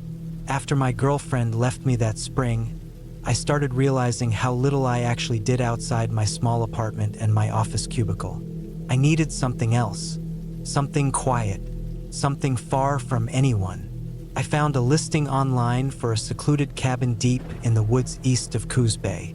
The photos looked peaceful, trees surrounding an old wood-paneled structure with a narrow gravel driveway and a fire pit out front. It wasn't fancy. That was the point. It had one bedroom, no internet, and no cell signal. The listing said the nearest town was about 30 minutes away. I figured I'd bring groceries, spend a week up there, hike a little, read, maybe try to clear my head. The owner was an older guy named Dan who left the key under a fake rock near the steps. I never met him. We'd only emailed once. He'd bought the land back in the 90s and built the place himself, then retired to Arizona and rented it out part-time. It was the kind of setup that made you feel like you were borrowing a piece of someone else's life. I liked that. I left San Diego early one Sunday morning and made the drive in 2 long days. I pulled up the driveway on a Tuesday just before dusk. The gravel crackled under my tires. The cabin was smaller than I imagined. It sat low to the ground, with pine needles and moss gathered along the roof's edges. There was a tin chimney on one side and a short wooden porch on the front, with a split rail bench and a dead flower pot hanging from a rusted hook. Behind the cabin, tall fir trees loomed, dark, silent, unmoving. There was a small red tool shed out back, about 40 feet away from the rear porch. The place smelled old but clean. Wood mostly. I could hear the hum of the small fridge in the corner of the kitchen and the occasional tick of the old analog wall clock. The air was cool and damp, like the trees outside had sunk their breath into the walls. I brought in my things, just one big duffel bag, a cooler, and some groceries, and made myself something simple for dinner, a sandwich, a beer. Then I sat on the porch with the last light fading through the trees. I remember thinking how quiet it was. Not peaceful quiet, more like the kind of quiet where your ears start to search for anything. You think you hear a branch snap or a voice or some rustling that might be an animal. But it's probably nothing. It always is. That first night, I read a little from a paperback I brought, then went to bed around 10. The mattress was thin and the frame creaked, but I was tired. I slept better than I expected. The next few days were uneventful. I cooked. I hiked a trail I found nearby. I sat and did nothing for hours. I barely checked my phone since there was no signal anyway. On the third morning, I walked out back and looked around the shed. The structure was weathered but looked solid. The padlock was rusted shut. A broken lawn chair leaned against the wall beside it. The ground around the shed was overgrown with weeds and pine needles. It didn't look like anyone had opened it in years. Later that evening, I went out to chop some firewood. There was a small stack already next to the shed, but I wanted to stay busy. I took the old axe from the hook near the door and started splitting the bigger logs in half. As I worked, I thought I heard something behind the shed, a soft creaking sound, like someone stepping on old wood. I stopped swinging and listened. Nothing, just the trees swaying, a few birds calling. Maybe an animal. I looked around and went back to splitting wood. A few minutes later, I turned to grab another log and thought I saw something in the woods behind the shed. A shape, not moving, just there, between the trees. Person maybe? No, I told myself. Just the way the trees and shadows lined up. I stared at it for a minute, didn't move. I waited longer, then looked away. That night I had trouble sleeping. Every little noise outside pulled my attention. I thought I heard footsteps, slow and shuffling, on the gravel outside. I sat up, holding my breath, listening. But again, nothing. Maybe a raccoon. I finally drifted off sometime after midnight. The next morning, I walked out back again. This time, I noticed something odd. A few of the logs I'd chopped yesterday were gone. Not all of them, just 2 or 3. I tried to convince myself I miscounted, or that I moved them earlier and forgot. Still, it bothered me. I walked around the shed again. Still locked. No signs of animals, no drag marks. That evening, I decided to stay inside and keep the lights low. I didn't know why. I wasn't scared exactly, just alert. I cooked some pasta, watched the sun go down through the front window, then read on the couch until the light was gone. Around 11, I turned everything off and went to bed, but I couldn't sleep. At some point, I sat up and stared out the bedroom window, which faced the backyard. The moonlight was strong enough that I could see the outline of the shed and the trees beyond it. That's when I saw it. A figure, standing beside the shed, not moving, just standing there. I froze. I stared for what felt like a full minute. It didn't move. It didn't shift or step back or lean forward. Just stood beside the shed like it belonged there. My throat felt dry. My body tensed. Every part of me wanted to scream, but I stayed quiet. I didn't even breathe. I reached slowly for my phone even though I knew it was useless out here. When I looked back at the window, the figure was gone. I got up, turned on every light in the cabin, locked the doors and windows, and sat in the middle of the room holding the axe. I stayed up all night. I didn't hear anything else. Nothing moved, but I didn't sleep. The next morning, I walked outside carefully. No signs of anyone. The ground was undisturbed. No footprints in the dirt or pine needles. I circled the shed again. Still locked. I checked around the trees. Nothing, but something was wrong. I looked closer at the shed, at the lock. It was still looped through the latch, but the hasp looked loose, like it had been pulled on. And the weeds near the back wall were bent, crushed down in a straight line, like someone had walked through them repeatedly. I walked back to the cabin and seriously considered packing my things and leaving. But I didn't. I don't know why. Maybe it was pride. Maybe I didn't want to believe I was in danger. Maybe I thought I was overreacting. So I stayed. I told myself I'd keep the axe nearby, stay inside after dark, and leave if anything else happened. That night, I didn't turn the lights on. I wanted to see out the windows better. I sat in the chair by the front door with the axe leaning against my leg. For hours, I saw nothing. Then, a little after midnight, I heard something soft movement outside the back wall, something brushing against the siding. Then a small scraping sound, like metal on wood. I stood slowly and moved to the back window. I waited.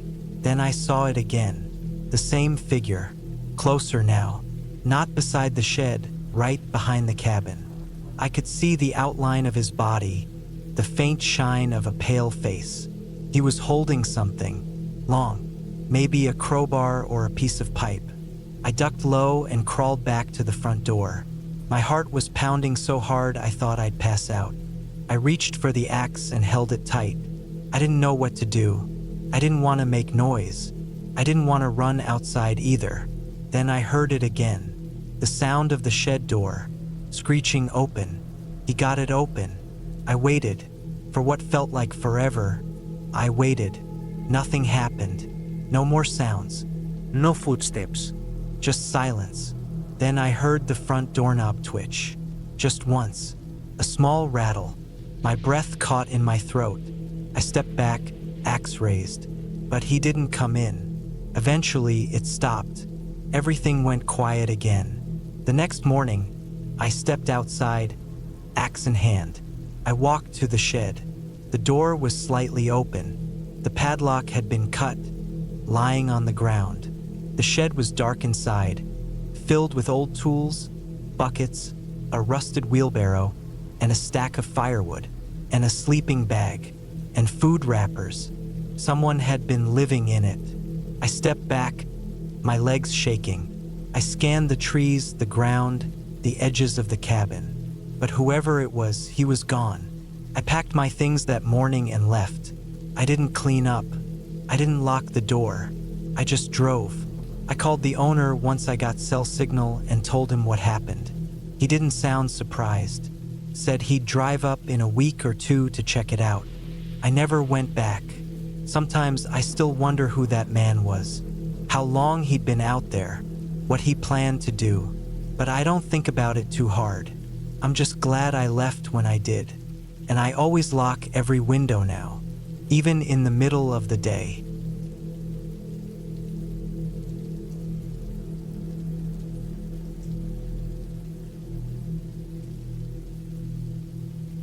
It was early September of 2022 when I decided I needed a break from everything. I was 34 years old, single, and stuck in the same dull loop of working from home in my flat in Sheffield.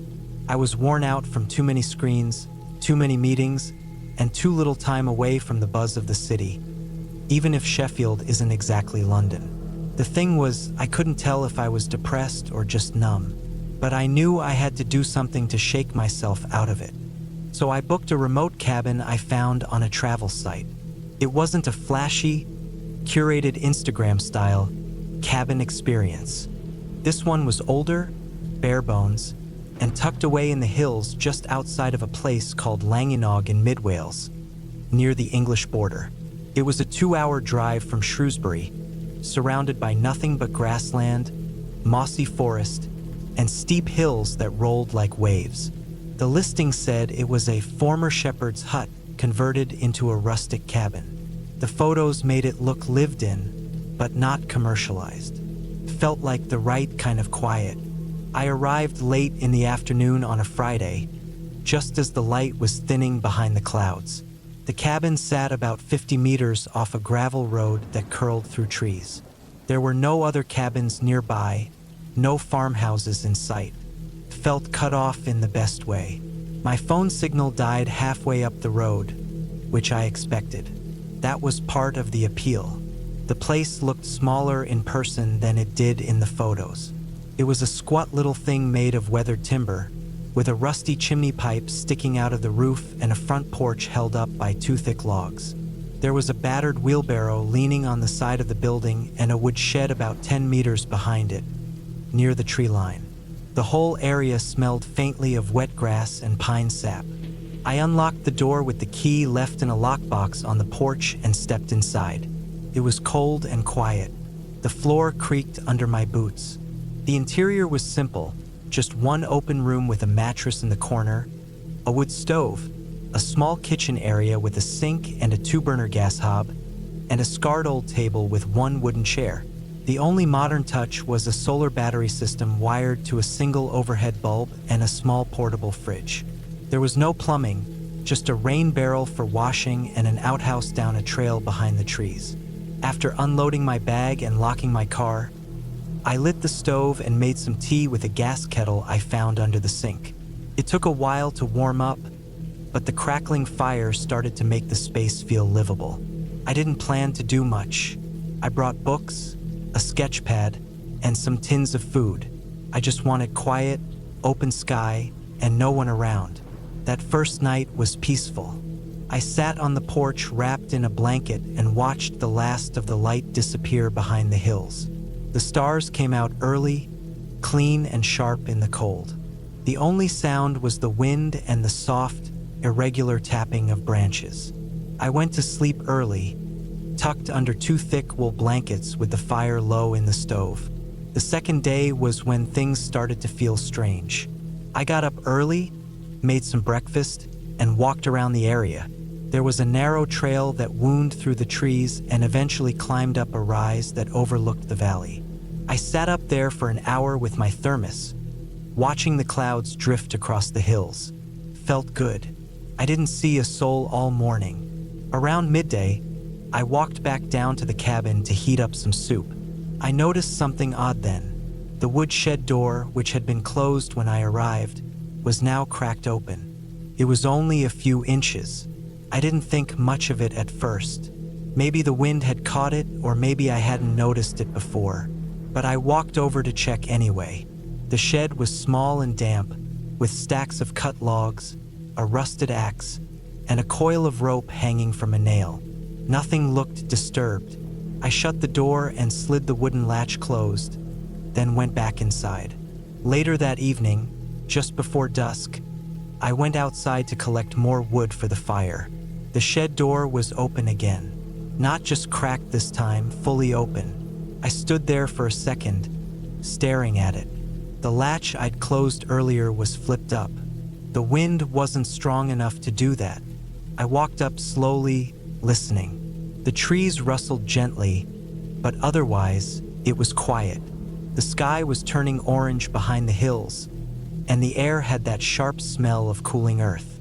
I leaned in and looked around inside the shed again.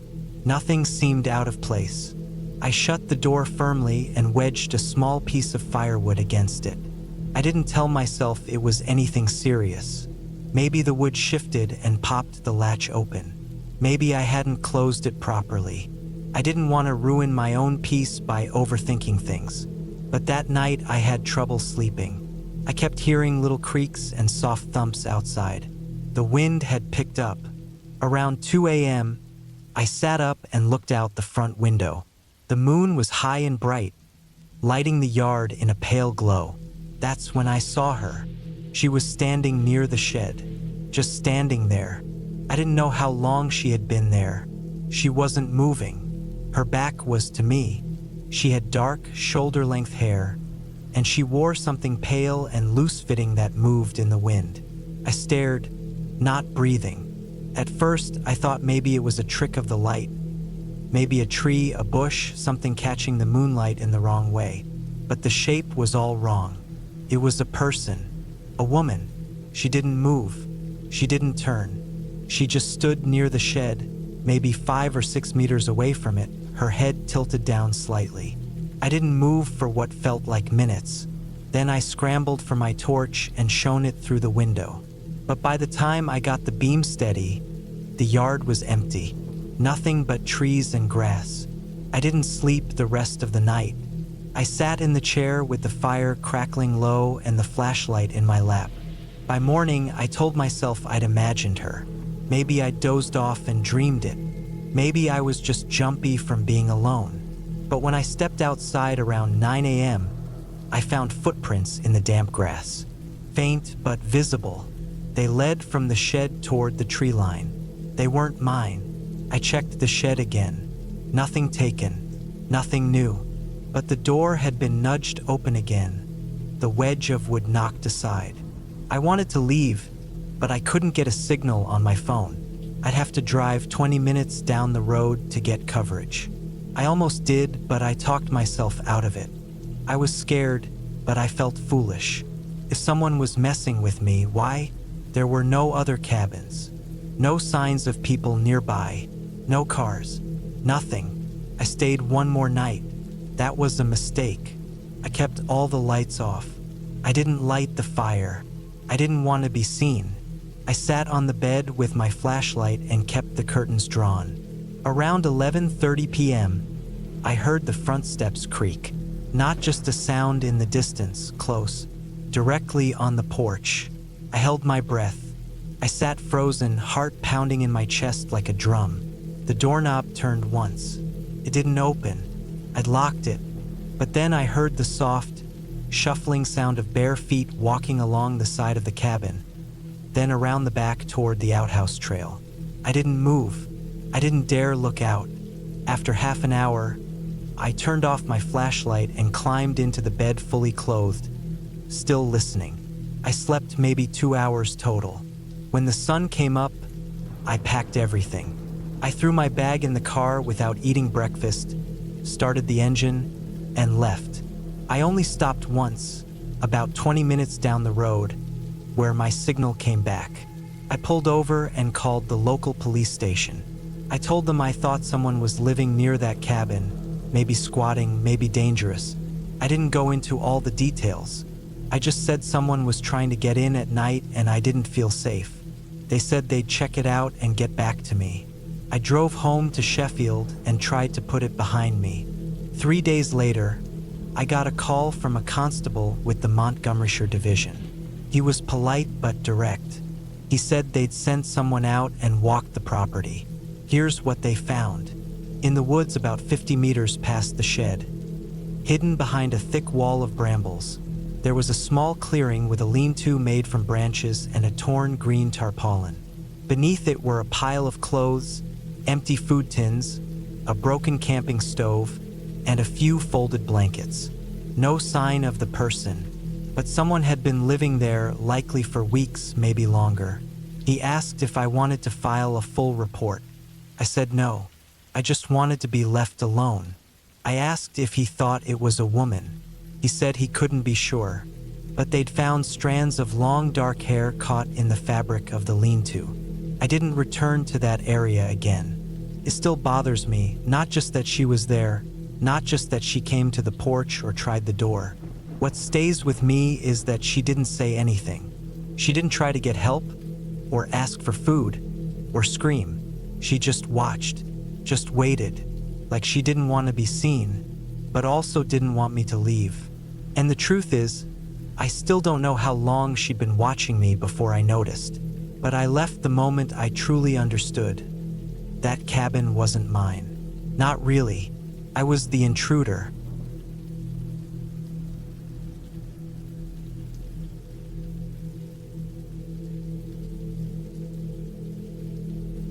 I remember the night like it was yesterday, though it's been over 5 years now. I was 28 then, living in a small town near the Appalachian Mountains of western North Carolina. The air was crisp even in late spring, but that night the sky had opened up into a steady, relentless rain. I had just started building my own cabin in the woods, something I dreamed of for years. Somewhere to escape the noise of the town, to live simply, and to have a place of my own. The property was a little over 5 acres of dense forest on a gentle slope. I'd inherited it from my late uncle, who had bought it decades before but never built anything on it. The trees were mostly tall oaks and maples, thick with moss and ferns at the base. The ground was damp and soft from recent rain showers, but I had planned to work through this rainy spell anyway. I thought the rain would just add some atmosphere, and it was only a small cabin, just enough room for one person. That afternoon, I had hauled some wood planks and tools to the site. I'd laid the foundation a few days before, with concrete blocks set into the earth, and by evening I was working on the wooden frame. The sky had darkened quickly, and by the time the first drops hit, I was halfway through securing the vertical beams. The rain was light, just a drizzle that didn't bother me much. I wore an old rain jacket and some waterproof boots. The smell of wet earth and pine filled the air, and the steady tap of raindrops on leaves created a calming rhythm. I enjoyed the solitude. There were no cars, no people, only the occasional bird call or the rustle of small animals in the underbrush. But then the rain turned harder. Sheets of water poured from the sky, drenching everything in seconds. The wind picked up, making the trees sway and the branches slap against each other. The ground underfoot became slippery mud. I decided to take a break and cover my tools under the tarp I had brought. As I moved to secure the tarp, I noticed a faint sound, something unusual over the storm's noise. It was a low thumping, rhythmic, and deliberate, coming from deeper in the woods to my left. My heart skipped. It wasn't the sound of thunder or wind. At first, I thought it might be a tree falling or some animal, but it was too steady and purposeful. I stopped and listened. The thumping kept going, slow and steady, like footsteps maybe, but heavy ones. I had no cell signal there, no way to call for help, just me, the storm, and whatever was out there. I thought about heading back to my truck, which was parked about half a mile down a rough dirt road. But the rain was so heavy now that visibility was poor. The muddy ground made the path treacherous, and I worried about slipping and injuring myself on the way. Still, the noise was unnerving. I gripped my hammer tighter and looked around. The forest was dark and shadowy, the trees black silhouettes in the rain. Every few seconds, a flash of lightning lit the sky, briefly revealing the dense thicket and the muddy path leading back. I decided to stay near the cabin frame, hoping the sound was nothing, maybe a deer running or a log rolling down the hill. Then I heard it again, a series of heavy steps, but this time closer. The sound was unmistakable. Footsteps, large and deliberate, crunching wet leaves and snapping small branches. Something was moving toward me. Panic started to rise. My mind raced through possibilities. Could it be someone lost in the storm? A hunter? Or worse? I scanned the shadows, trying to see through the sheets of rain, but the darkness swallowed everything beyond a few feet. Suddenly, a figure emerged from the trees. At first, I could barely make out the shape. A tall man soaked through, wearing dark clothes that blended with the night. His face was obscured by a hood, but I could see the outline of a strong jaw and broad shoulders.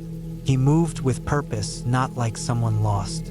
My instinct screamed at me to back away, but the cabin was half-built and I was surrounded by tools and lumber. There was no place to run quickly. The man stopped a few yards from me, standing still in the rain. I felt exposed and vulnerable. The silence stretched, broken only by the rain pounding the leaves and the distant rumble of thunder. Then, without warning, he took a step forward. I raised my hammer, gripping it tightly like a weapon. The man said nothing. I didn't hear any sound from him except the steady drip of water from his clothes. I took a slow step backward, eyes fixed on him. He matched my movement, advancing slowly. Something about the way he moved didn't feel right, too calm, too calculated. I realized then I was completely alone out here, with no one for miles, no help coming. I glanced around for a place to hide, but the trees were too close to the cabin, and the rain offered no cover. Adrenaline surged. I decided I couldn't wait for whatever this was to make the next move. I stepped off the foundation and swung the hammer once, hard, catching him on the forearm. He grunted but didn't fall back. Instead, he grabbed my arm and twisted it sharply. Pain exploded through my wrist, and I dropped the hammer. I tried to pull away, but he was stronger. The rain ran down my face, mixing with sweat and tears. I fought with everything I had, kicking and elbowing. Then I remembered the small hunting knife I had in my jacket pocket. With my free hand, I reached in and pulled it out. I slashed at him, barely grazing his side. He released my arm and stepped back, clutching his shirt. Without hesitation, I grabbed the hammer from the ground and raised it again. The man hesitated, then turned and ran into the woods, disappearing quickly into the rain. I stood there, breathing hard, soaked and trembling. For a long time, I just stared into the dark forest, listening. No footsteps, no voices. Only the rain. I checked my wrist, bruised and bleeding slightly but nothing broken. I dragged myself back into the small shelter of the cabin frame. I secured the tarp over my tools and built a small fire with damp wood, struggling to keep it alive against the rain. The fire was my only comfort, the warm glow cutting through the dark. I stayed awake all night, listening for any sign that the man had returned. The rain slowed as dawn approached, turning to a light mist. When morning came, I was cold, exhausted, but alive. I packed up my tools quickly and made my way back to the truck, stepping carefully through the muddy path. Once in the safety of my vehicle, I locked the doors and sat there for a long time. I never saw that man again, but the memory of that rainy night stayed with me. It changed how I thought about the woods, about isolation. I still kept building the cabin over the next few months, but after that night, I made sure someone knew where I was. I never worked alone again. That night was a harsh lesson. Nature can be unforgiving, but people can be even more dangerous. Building the cabin became more than just a dream. It was a test of survival, and I passed. The finished cabin stands today on that land, sturdy and quiet. But sometimes when the rain falls hard, I still hear the footsteps in the dark.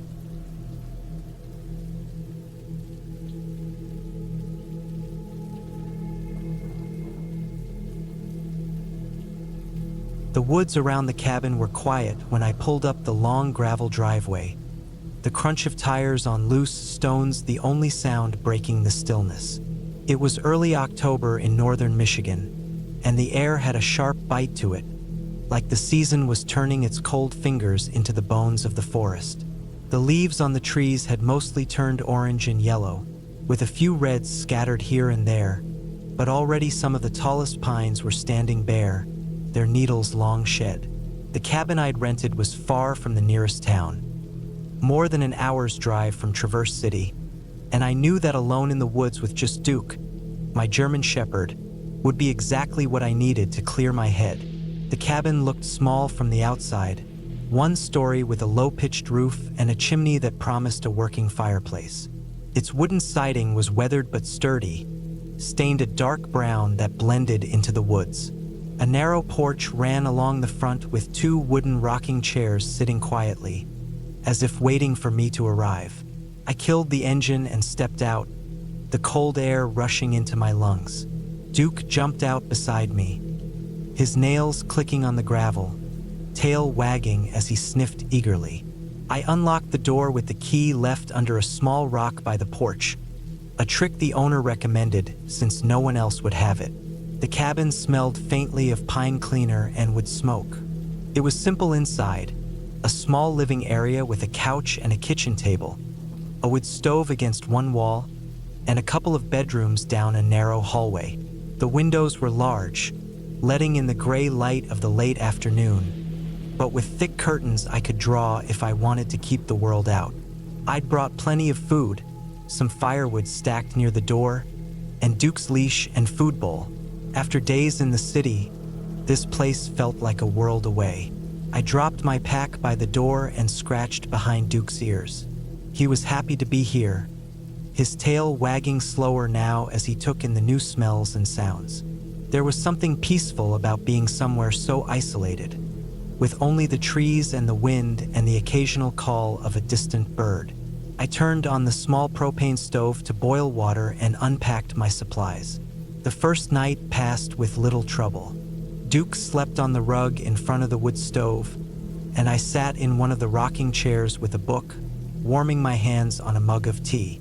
Outside, the wind rustled the leaves, and now and then I heard twigs snap far off in the dark woods, likely a deer or some other animal moving through the underbrush. I didn't feel uneasy. The noises were normal and natural, part of the forest's nightly rhythm. The next day, I decided to explore a little.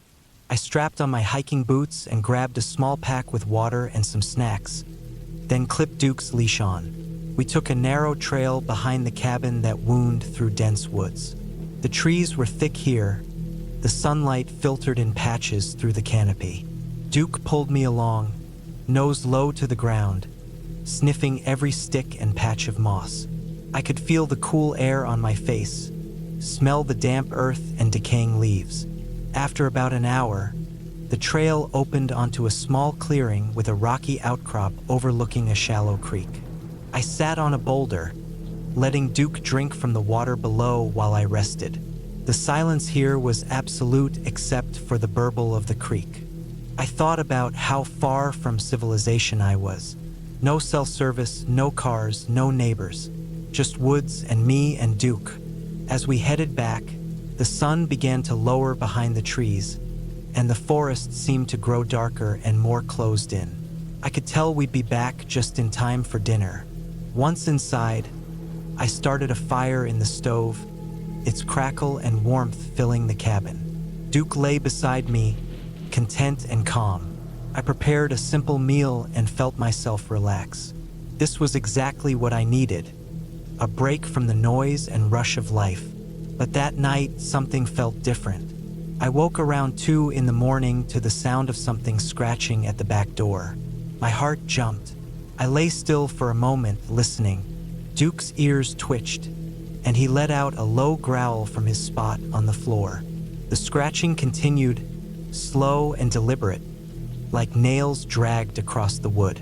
I stood up carefully, moving toward the door with Duke right behind me. I peeked through the curtain but couldn't see anything in the darkness beyond the porch light. The scratching stopped abruptly. I held my breath, waiting. After a few tense seconds, there was silence again. I locked the door behind me and checked the windows, all secured. I couldn't shake the feeling of eyes watching from the woods, just beyond the reach of the porch light. Duke stayed alert beside me, ears pricked forward, muscles tense. I sat back down near the fire, trying to calm myself. Maybe it was just an animal, raccoons or something curious or hungry, but the deliberate way the scratching had sounded didn't feel like a normal animal. Sleep came slowly after that. The next morning, I found scratch marks on the back door frame, deep enough to catch the skin if you ran your fingers along them. I checked the surrounding area for footprints or anything unusual, but all I could see were deer tracks leading into the trees. No human prints. I tried to convince myself it was just some local wildlife testing the door, but the marks looked deliberate, and I didn't like the feeling that I wasn't alone. That afternoon, I went out again with Duke, this time taking a different trail that led uphill into thicker woods. The trees here were older and taller, and the ground was carpeted with pine needles. The forest was quiet except for the occasional bird call and the crunch of our footsteps.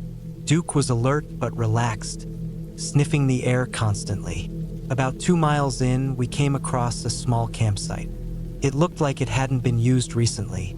An old fire ring with some cold ashes, a collapsed tent frame half hidden under branches. I examined the area, but there was nothing to say who had been here or when. No trash, no footprints, no signs of recent life. It felt like whoever camped here had left a while ago. I didn't feel comfortable lingering, so we turned back. Later that evening, as I was stacking firewood near the porch, I noticed something strange in the woods below the cabin. A figure just beyond the tree line, standing still and watching. I froze, heart pounding. Duke noticed too and growled low and steady. The figure was tall, wearing a dark jacket and a hat pulled low, face hidden in shadow. It didn't move. I wanted to shout or wave, but my voice caught in my throat. After a few minutes, the figure slowly stepped back into the trees and vanished. That night, I stayed awake by the fire longer than before, watching the windows, listening for any sounds. Duke never left my side, alert and protective. The next day, I packed a little more carefully, making sure everything was ready to leave at a moment's notice. I walked down to the road to check if my car was still fine, and as I returned, I saw fresh footprints in the soft mud near the cabin. Too large and too deep to be deer or other wildlife. They were human. I began to piece it together. Someone was watching me. Someone had been close enough to leave those scratches and footprints. The idea made my stomach twist. This was no longer a peaceful retreat. That evening, I decided I couldn't stay another night. I packed what I could, loaded Duke into the car, and started the engine. As I pulled out of the driveway, I glanced in the rearview mirror and saw a shadow moving between the trees at the edge of the property. The headlights cut a path through the dark, but the figure didn't move into the light. It was just watching, waiting, driving away, my hands gripping the wheel tight.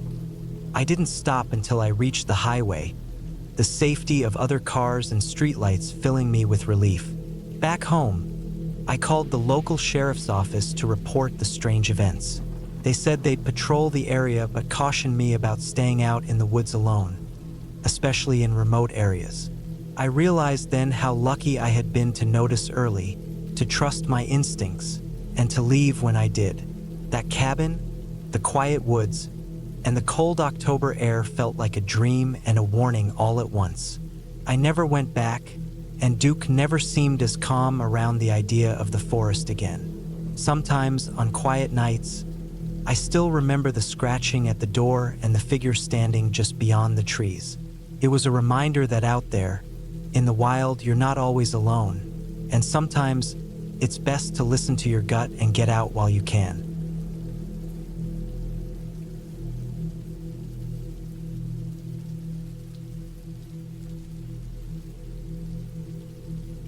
It was the summer of 2003 when I decided to take a break from the city and spend a week at a small cabin deep in the woods of northern Vermont. I was 27 at the time, working a dull office job in Boston that left me tired and drained most days. I needed a change, some quiet, and maybe a little bit of adventure. The cabin belonged to an old family friend, a man named George, who had recently passed away and left it to me. I didn't know him well, but I felt like it was a chance to escape, so I packed up some essentials and drove up north. The drive was long but peaceful. The roads became narrower as I neared the cabin, winding through thick pine forests. I remember the air changing as I went higher into the hills, smelling fresh pine needles and damp earth, a sharp contrast to the smog and noise of the city. It was the kind of quiet that settles deep inside you, almost heavy. When I reached the cabin, it was later than I expected, about 7 p.m. The sun was low, casting long shadows through the trees.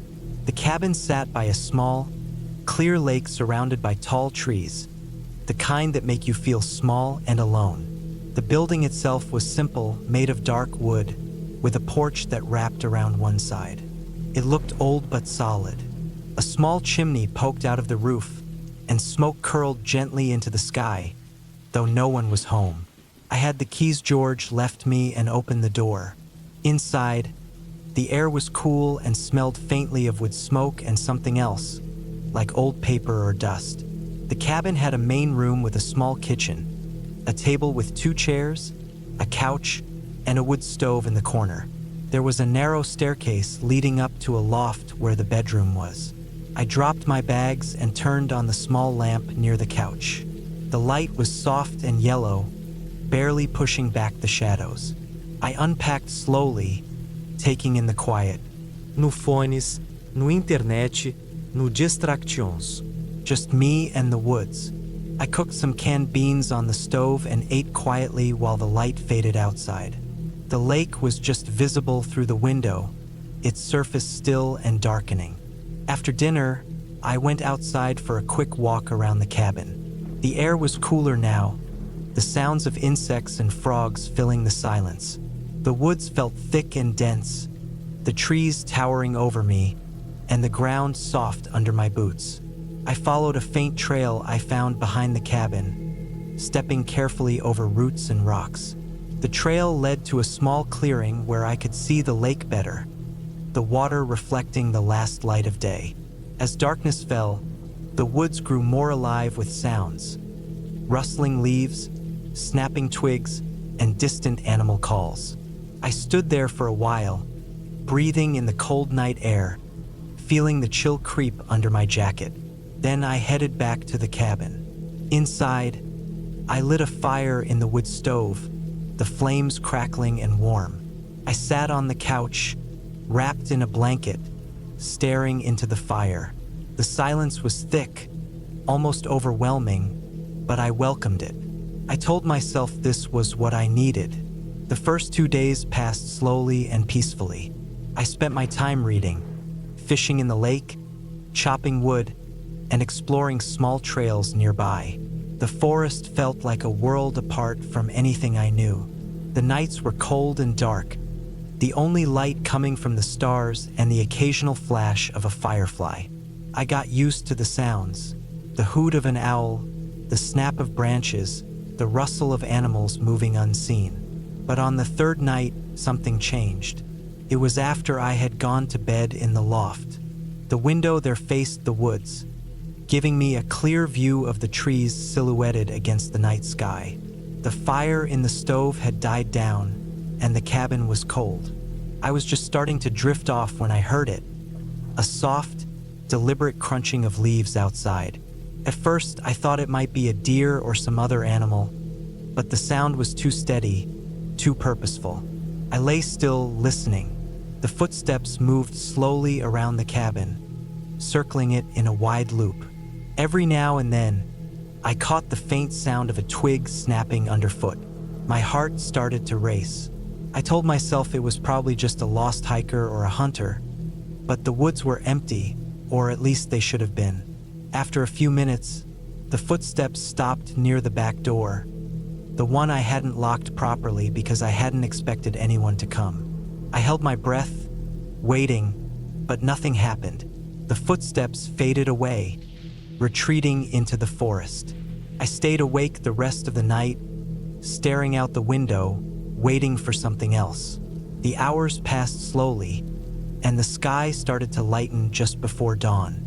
When the first rays of sunlight filtered through the trees, I finally felt safe enough to close my eyes. The next day, I checked the door. The latch was loose but hadn't been forced open. Still, the idea that someone had been around the cabin in the middle of the night unsettled me. I spent most of the day trying to shake the feeling. I walked deeper into the woods, far beyond the small trails I had explored before, trying to convince myself that it was just an animal or the wind playing tricks on me. But the more I walked, the more uneasy I felt. The forest seemed to watch me, the shadows deeper and darker than before. That evening, I decided to double-check the cabin. I reinforced the doors and windows as best I could with old nails and some spare wood I found stacked near the shed. I found an old hunting knife in a drawer and kept it near me. It felt strange to have to think like that, but I didn't want to take any chances. That night, I slept with the light from a small lantern on the floor near my bed.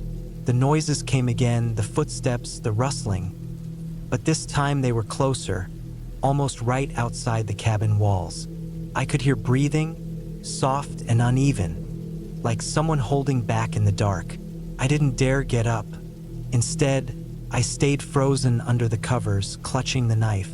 When morning came, I found strange marks on the porch. Footprints, muddy and too large to be any animal I recognized. They circled around the cabin, then disappeared into the trees. I took pictures with my phone, just in case, but there was no signal to send them anywhere. I tried to call for help from a nearby ranger station, but the line was dead. The nearest town was over an hour away by car, and the dirt road leading to the cabin was rough and narrow. I was on my own. For the next few days, I stayed inside as much as possible. I kept the fire going in the stove, the knife always within reach. Every night, the footsteps returned, closer and more frequent. I saw shadows moving outside the windows, glimpses of someone watching me from the woods. One night, I found a note pinned to the door with a large, rusty nail. The paper was torn and dirty, with letters scratched and hurried, uneven handwriting. It said nothing that made sense to me, just random words and numbers. My hands trembled as I tore it down and threw it away. I knew then that whoever was out there wasn't just passing through. They were waiting, watching, maybe even planning something.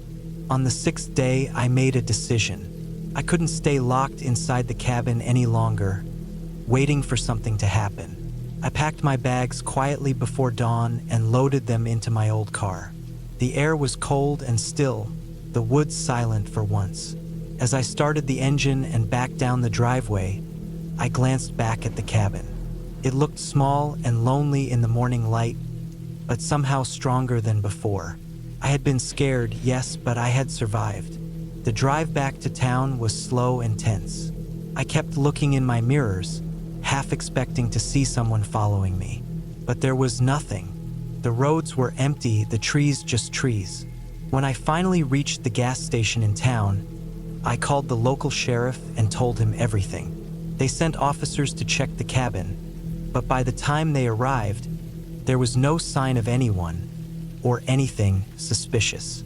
The footprints were gone, the note vanished, and the woods seemed calm again. I never went back to the cabin after that week. I sold it a few months later to someone who said they wanted a quiet place in the country. But every now and then, when I'm alone at night, I remember those footsteps in the dark and the feeling that someone was out there, watching me, waiting for the right moment. It was a reminder that even in the quietest places, danger can be real. And sometimes, the scariest things aren't ghosts or monsters, but people. And the woods, with all their beauty, can hide more than just trees.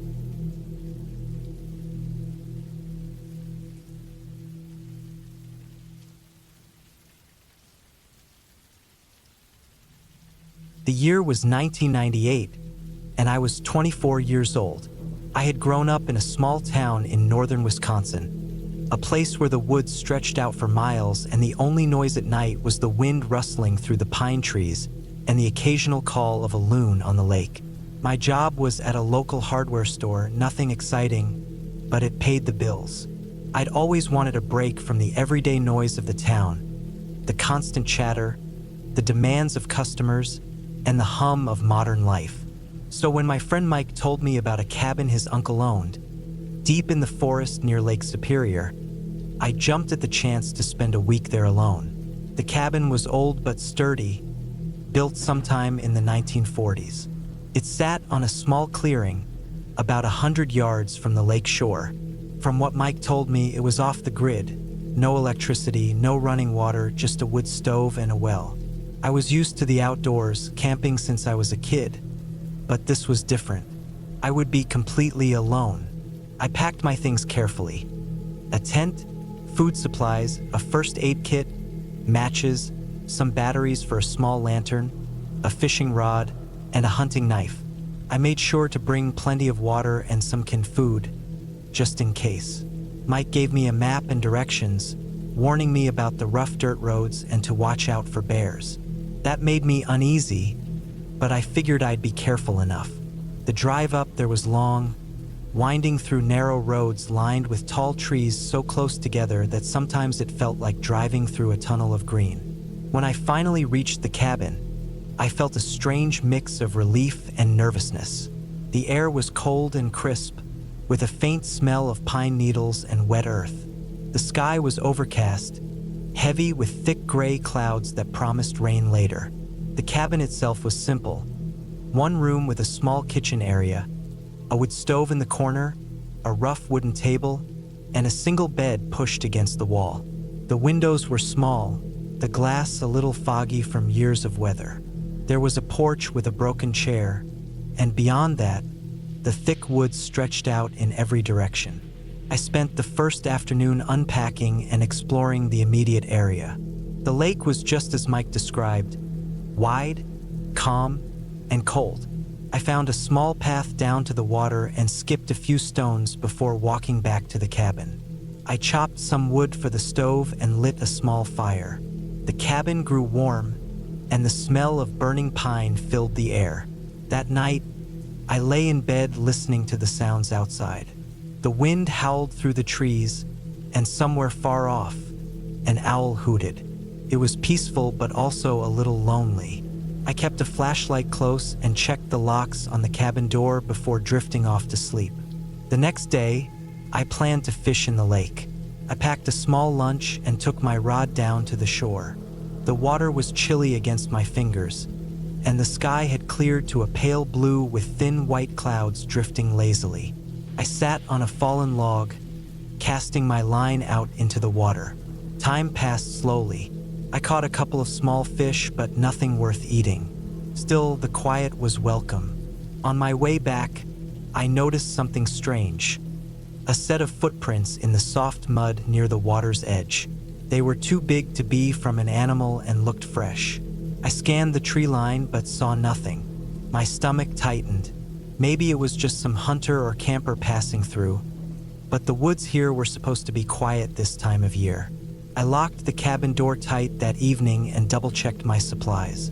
The wind had picked up, rattling the windows. Around midnight, I woke suddenly to a sound outside, like branches snapping underfoot. My heart raced. I grabbed my flashlight and edged toward the window. The beam swept over the trees, but I saw nothing moving. The darkness beyond the porch was thick and impenetrable. I convinced myself it was probably a deer or some other animal and lay back down, trying to calm my racing mind. The following days were a mixture of routine and growing unease. I chopped wood, fetched water from the well, cooked simple meals, and went fishing again. The footprints returned, always near the lake, always fresh, sometimes in the mud, sometimes in the soft dirt near the cabin's porch. I started leaving small marks in the dirt around the cabin, just to check if anyone was getting closer. One afternoon, while gathering firewood, I found a makeshift campfire site about 200 yards into the woods. There were ashes and half-burned logs, some crushed cans, and a few scraps of torn fabric. It looked recent, but I hadn't seen anyone around. I felt a chill. Someone had been nearby, watching, or maybe just passing through. That night, I stayed up longer, listening intently. Around 2 a.m., I heard faint voices carried by the wind, low and muffled. No distinct words, just the sound of multiple people moving quietly through the trees. I held my breath, frozen under my blanket. The voices faded after a few minutes. The next morning, I found more footprints around the cabin. They were larger than mine and deeper, suggesting heavier boots. My mind raced with possibilities: hunters, trespassers, maybe even criminals using the woods to hide. Over the next few days, I noticed odd things. Small items I hadn't left moved slightly, a knocked-over rock near the porch, broken branches on the path to the lake. It was like someone was testing me, watching my reactions. I felt trapped and vulnerable. One evening, a storm rolled in. Heavy rain battered the cabin and thunder echoed through the trees. I sat by the stove, warming my hands, when I heard something heavy hit the cabin's side. The sound made me jump. Then it happened again, louder and closer. Someone or something was outside, throwing rocks or sticks. I grabbed my hunting knife and edged to the window. In the dim light from the storm, I saw a shadow moving just beyond the porch. I raised my flashlight, but the beam was swallowed by the rain. I screamed silently in my head. I wasn't sure if the figure was human or animal. I stayed awake all night, too scared to sleep. When dawn finally came, the rain had stopped, and the woods looked calm again. I found 3 large rocks on the porch floor, soaked and heavy. I knew I couldn't stay. The idea of spending another night alone with someone or something out there was unbearable. I packed quickly, gathering my supplies and chopping the last of the firewood to avoid leaving signs behind. I locked the door and stepped onto the muddy road. The sky was gray, but the air was clearer. As I walked toward my car, parked half a mile away at the edge of the forest, I kept looking over my shoulder. The woods were silent again, but I could feel eyes watching me. When I reached the car, I fumbled with the keys, hands shaking. I locked the doors and started the engine, eager to leave the forest behind. On the drive back, I thought about what had happened. No ghosts, no monsters, just the real fear of being alone and vulnerable in the wilderness. I realized the woods belonged to whoever had the nerve and the patience to survive in them. I was just a visitor. Back home, I told Mike what happened. He listened but didn't seem surprised. "You're lucky to get out safe," he said. "Sometimes, people use those woods for things you don't want to run into." I never went back to the cabin. The forest kept its secrets, and I kept mine. A reminder of a week when the silence wasn't peaceful, but dangerous.